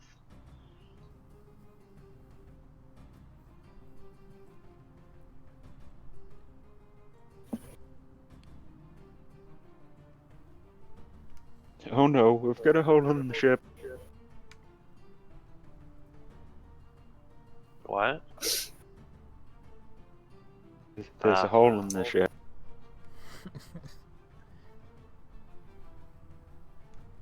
There you go. But there's no issues. The ropes are just tied to the side. There's some planks and stuff. You can't just cut it all off. Nothing's really that difficult to do. And you guys have been on ships before, so you know what you're. As the one person who is basically blind right now, I go around and light freaking light on this ship. Please give me vision. When the power kicked on, the interior lights turned on too. Just get rid of the fog of war. By now. But yeah. There's 3 decks. There's the top deck, the middle deck, captain's quarters, stuff like that, crews stuff, and the 3rd deck has some cabins and the large cobra. And then you know the thing. And there's the engines, but the engines is beneath this. But yeah. Do you just blast it out? Are you going at a regular pace? Like, how are we kicking it? Tell me how you're flying. Well, get away from the town as fast as we can, and then slow down and take it gentle. Well, they can't It's give not like chase we're now. on a massive. Yeah, but if we just get out of their sight, they won't be able to see which way. So I'm gonna go a different way than we need to go to get out of side of the city, and then start turning the way we.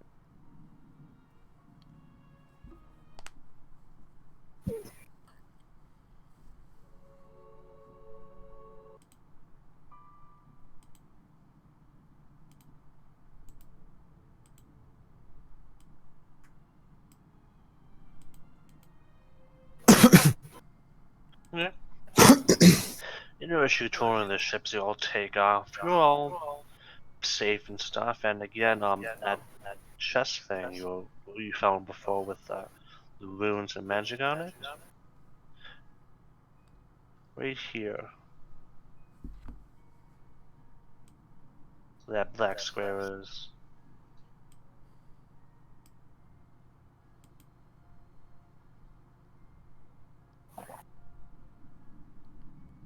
It's just a chest in the middle, just inscribed with... There's like an open kind of hidden kind of compartment. It's all reinforced with steel and stuff. And, okay. Oh, have you told us about it, Aurelius?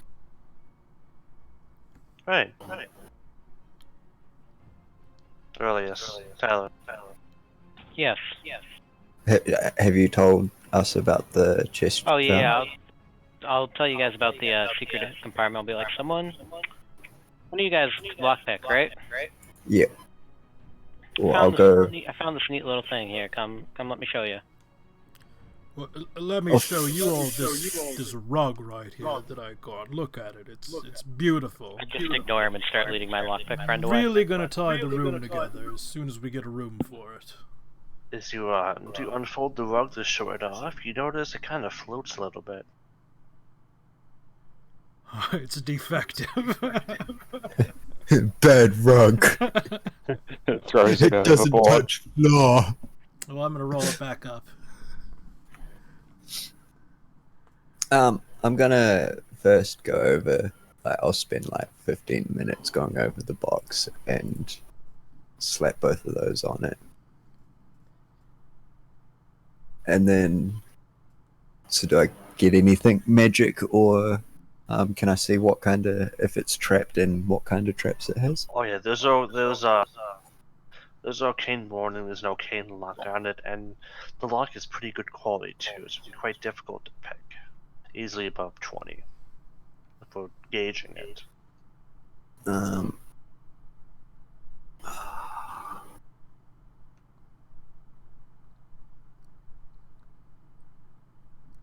Well, I will prepare that for if I trigger the trap, and then I'll try that. And even with the extra +3 from the extra proficiency, it's not enough.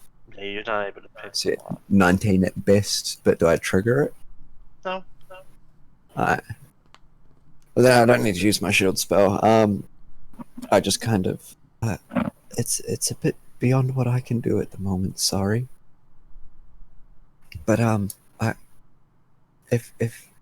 if we get the other one to try it, he has to be very careful not to set it off. It's got some hefty traps on it by the looks. Speaking of, you're a sorcerer. Do you have D-spell or anything? Counter spells? No, I got nothing. I could hit you up with a, if you get hit by something, I could hit you up with a lesser restoration. Yeah. Or if No, I'm it's rooted, thinking... I could get you a revivify. Oh, that's not bad then. My offer for lock kicking is still on the table. I think that's what we should go for.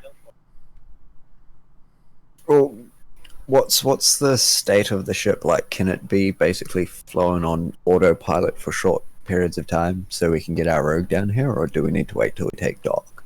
You can set a course and it should go straight and stuff. Shouldn't be fine, yeah. It's been ransacked, the engine was depowered and stuff, nothing apart from all the broken stuff, the hull and stuff is fine, the machinery is okay. Oh, I'll come up to Zenrik and... Zenrik, there's a chest. I tried, but it's a bit beyond me. Do be careful if you want to have a go at it. It's got some serious arcane to it. I'll see what I can do. I'll just have to leave my bird here to pilot the ship. The bird Yes. walks and jumps on the wheel. Like, because even though I can set a course, I'm going to tell everyone that the bird's doing it. That is fine. Makes And then, yeah, sense to me. I take Xanric down. So yeah, I'm gonna come up to the chest, and well, I'll see what I can do about just picking it. Whew. God damn, that Yeah, 13 that is... does it. Does it come unlocked? Yeah, that's good. You done it. That's high enough. Just in case, I keep shield ready as a reaction. You open it up, and inside you see a. I don't really expect what's inside, but I'm just gonna go with the character. You see a very ornately crafted platinum, a kind of steel, very shiny, rune engraved, almost sparkling with energy. In ornate magical warhammer.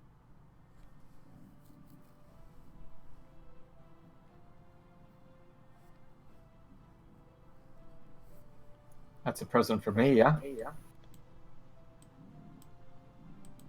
I really don't know if this is the cargo we're meant to be taking, or if this is something we can take. Oh, yeah, this might be the cargo we made. Well, they did say that we could have whatever we looted. But if this is the cargo, I mean, I imagine they would be wanting the thing that was locked up the tightest.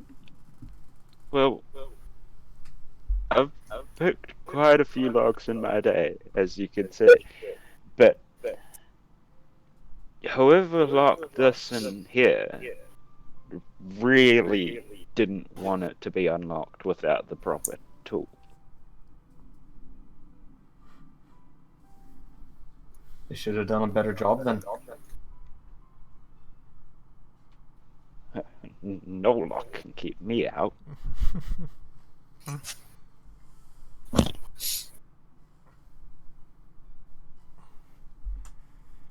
And then note, if you take a close look at the head of the hammer, you do see the same symbols that the person who hired you was wearing.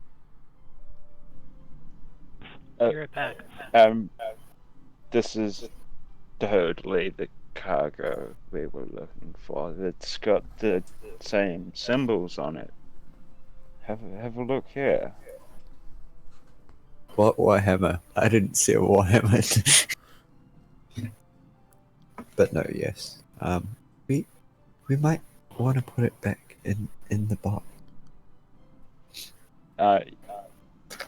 Yeah, I'm gonna to put it back in the box, and I think I'll just close the box. Maybe we could keep it out. Maybe it's just one of those, what do you call it? The thing that just happens.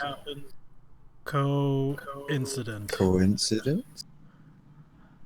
Well, here's how we can test it. If I put it back in the box, lock the box, and this is not the cargo that they want, they won't already have the key. Or we end up the risk of them not having the key in the first place, and the box just being the pirates anyway, and Then it's finders keepers. well, Yeah.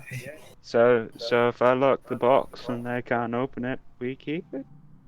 but then we run the risk of triggering the traps again. Why don't we just keep it outside, and if they ask for it, we can be like, yeah, we got it. They didn't He say has a not to look point. at the cargo, right? No, I Alright, back, don't right believe back. so.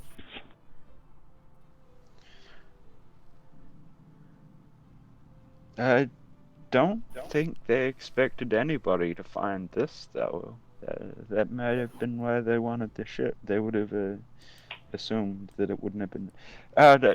Let's just worry about it when. Yeah. Can probably show it to them and when we get back, and if they want it, they want it, and if they don't, they don't. Easy peasy.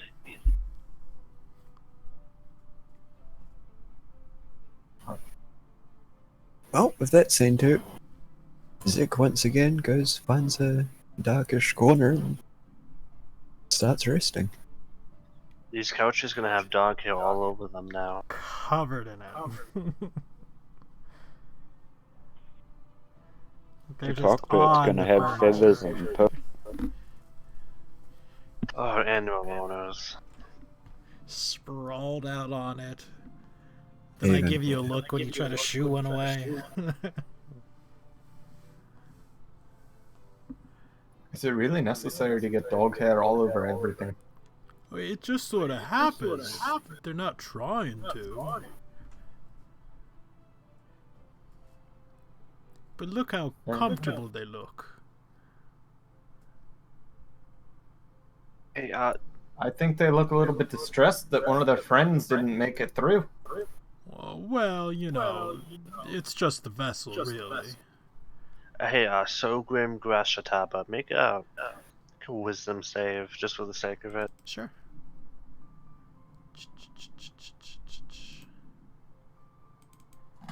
You are talking about the shark. You have a flashback, Mm-hmm. and you think you see a shark flying outside the window. There are fish outside. I'm outside, like on the back end. Can I actually see anything, or is it just something? Oh, there's nothing out there. He's just having PTSD. Ah, Because he got eaten by a shark, and that's funny, right? It's pretty funny. I spring up and run to Xanthrek. Make it go faster. There are fish and they are chasing us. Up here, if anything, it would be better. But if you insist, I can make it go a little bit faster. You're useless. Then I go over to the bird and say, "Bird, make it go faster." The bird says, mimics the voice, alrighty, and he just presses a button. And then, like, I'm gonna use my telepathic link to make it go faster, just to increase the illusion that the bird's actually flying the. You're a good bird. illusion. All of a sudden, that is Nox reality, man. Don't let anybody tell you different. The bird actually turned on the windshield wipers. Mhm. But can I have made it go faster so it at least looks like it would? Oh yeah, I know, you did fine with that. Great.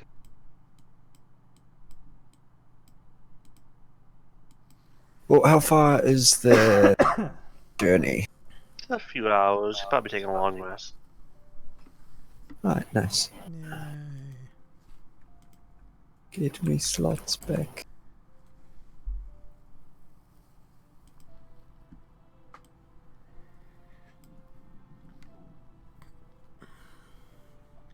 Yeah, generally speaking, there's no issues getting back to town.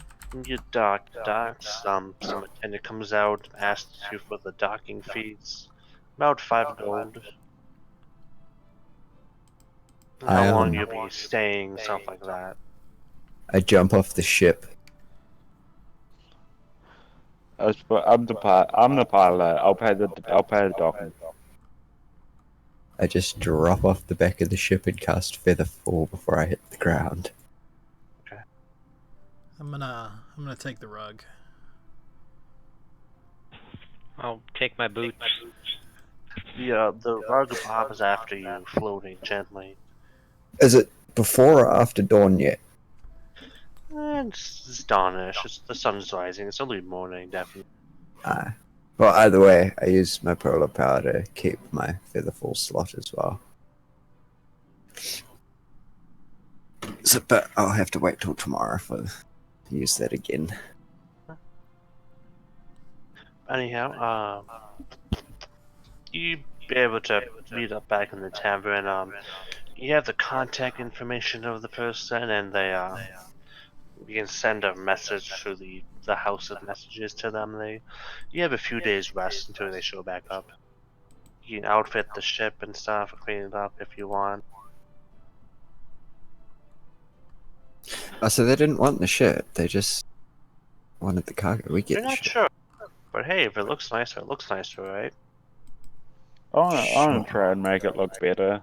If it's in adult state of disrepair, Oh, I'll it's try and just fix it up. it's just messy inside. Everything's broken, smashed. Crates and wood everywhere. Once you a few days, you meet up at the tavern again. Provided no, if you want to do anything, we can discuss that next time for the sake of buying and downtime and stuff. Sure. But Yep. any issues with that? Shows back up. Might be a little more blood on his armor now. He didn't clean off.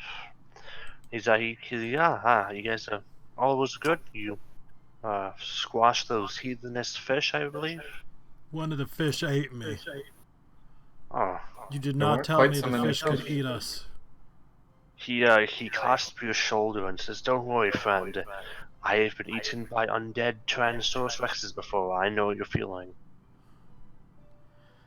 Yeah, but Sorta fish. not. This was an actual fish. I don't think you get. It's pretty emasculating to be eaten by. You sent us in expecting metaphors, we got literal realities.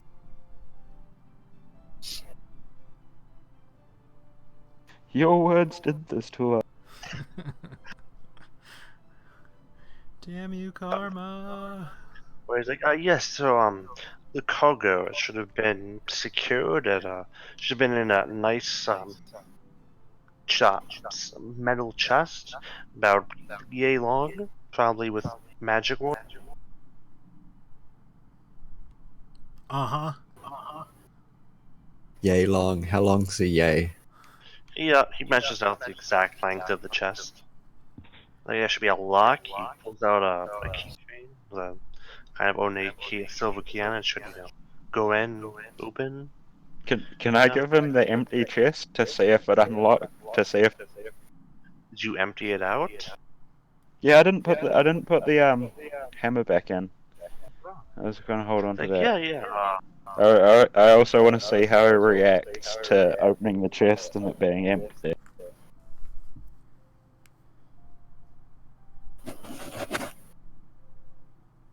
The key goes in. He turns it. The chest pops open. He opens it up. He's gives a confused glance for a second, and he turns to you all like, "I don't suppose any of you have seen a magical hammer by chance? Should have been inside the casing here." Nope. I haven't seen a thing. I've seen all the proof I need to see. I'll give him the hammer. Good. He has like a +10 insight, so. Thank you. There you go. Been waiting for this to come in. I ordered it quite some time ago, and on there should be a wonderful weapon to smite more heathens. Don't you agree? I could try it out for you if you'd like. Hiding here. Looks pretty friendly. Give it a trial run. Oh, I have the perfect people in mind for it. Trust me, friend. It's not us, is it? No. Some Okay. blasphemous heathens that deserve to be struck by lightning, I think. Can you do that? Was that the only cargo you... Oh, yes. That's all we wanted. If there's a hammer, it's worth quite a pretty penny. I don't suppose you happened to find the captain of the ship at all, did you? Yeah, well, actually, you're speaking to her. Well, it's my ship, man. Going trying to find his keepers. Shame the other one was a good merchant, a good transporter. Oh well, I shall pray for his loss. I don't know if we saw the captain, but we did fight a few people before we got to the ship. I suppose you get those damn heathens the right so, huh? Tell me, how many did you happen to smite on your way out? I'm not sure of an exact number because we kind of burnt the docks down with them coming out. But in direct combat, we took out. Yeah, it was like 4, and then the fish. It's not that bad. You got in and out. You caused some destruction. Definitely hampered them. Good work, lad. Yeah, we burned the boat. It was pretty cool. Quite. It's actually a fun time until you strike a ship out of the sky yourself, you know? Oh.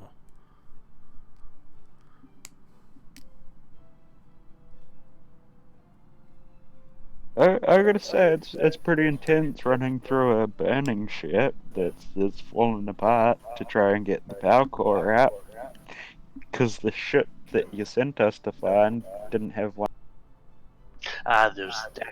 This must have tried to sell the core off or banished the elemental.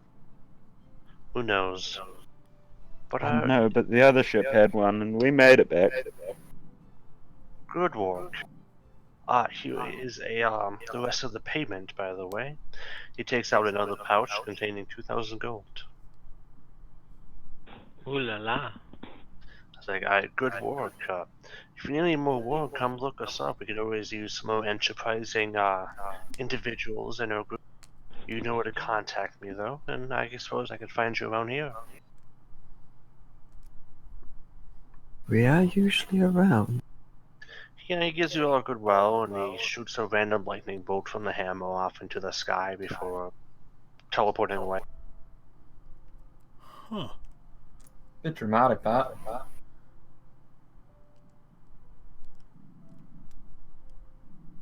So,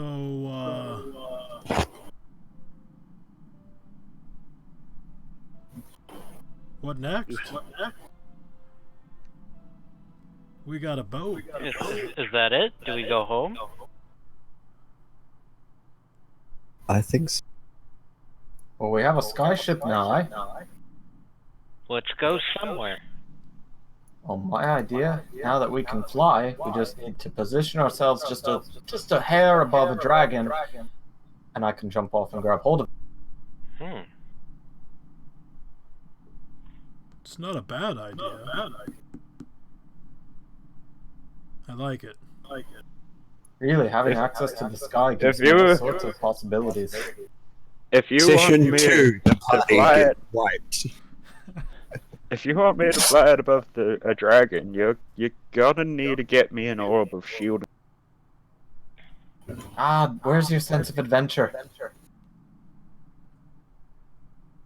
Yeah, but if the airship doesn't get destroyed, we can get you to jump on more than one dragon instead of just the one, and then everyone else dies. But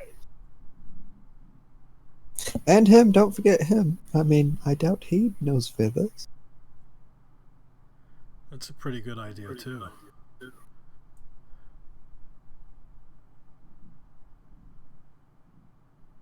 Should we put it up to a vote whether we go for a dragon or not?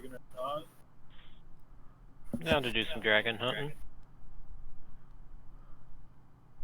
Screw it, let's go fight a Tarrasque. Get it over with. When's the next one waking up? Today's episode is the gang scars a dragon for life. I just realized that the mounted combatant, I can't speak, feat gives advantage on anything smaller than my mount. Yes. So I need to get that X level. Yay. I think we should name the next one The Two Stupid Party Members Decide What We Do.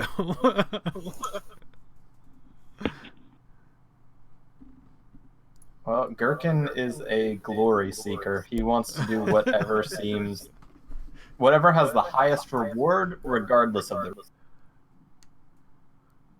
I just can't tell people no. Zix Oh, along God. to make sure people don't die, including himself. kind of think it's funny how everyone's planning what we're gonna do next, and I'm the one who pilots it. We could get the bird to do it. We could always have a mutiny. Yeah. Well, yeah, you could. Nervous laughter intensifies. We've been working together for quite a while. I doubt we'll fall apart that quick.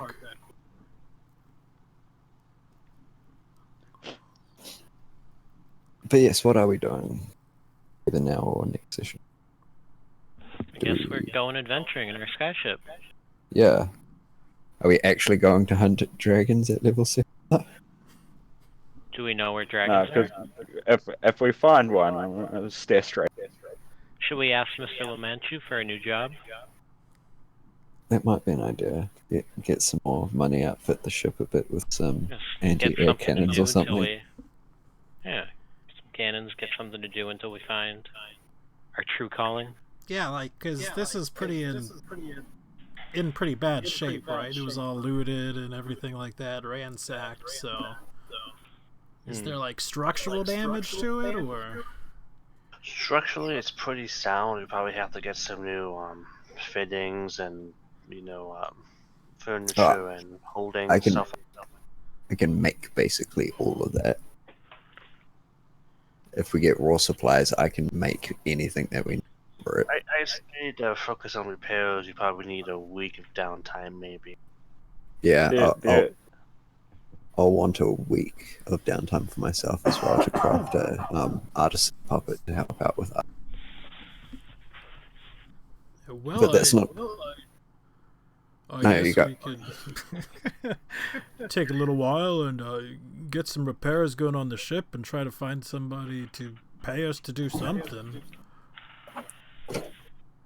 I like the sound of that. Maybe we could find out where some dragons are. I'm just saying. They make small dragons, you know. They're not all real big. Like baby dragons. How about we get just 2 more crossbows before? Oh yeah, I got a heavy ballistas. crossbow.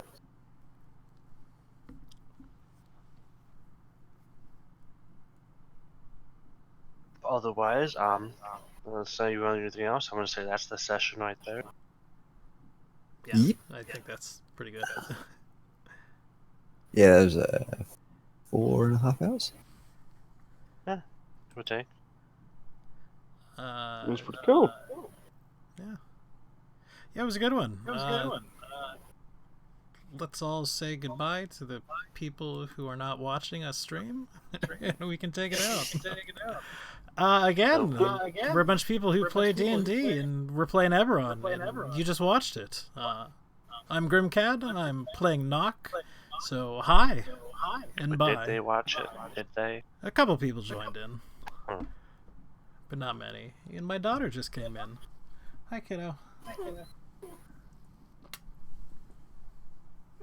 go use the bathroom. Okay. So somebody else say hi. And bye. Oh, Hi. What? bye. I thought you were doing the silence to turn it off.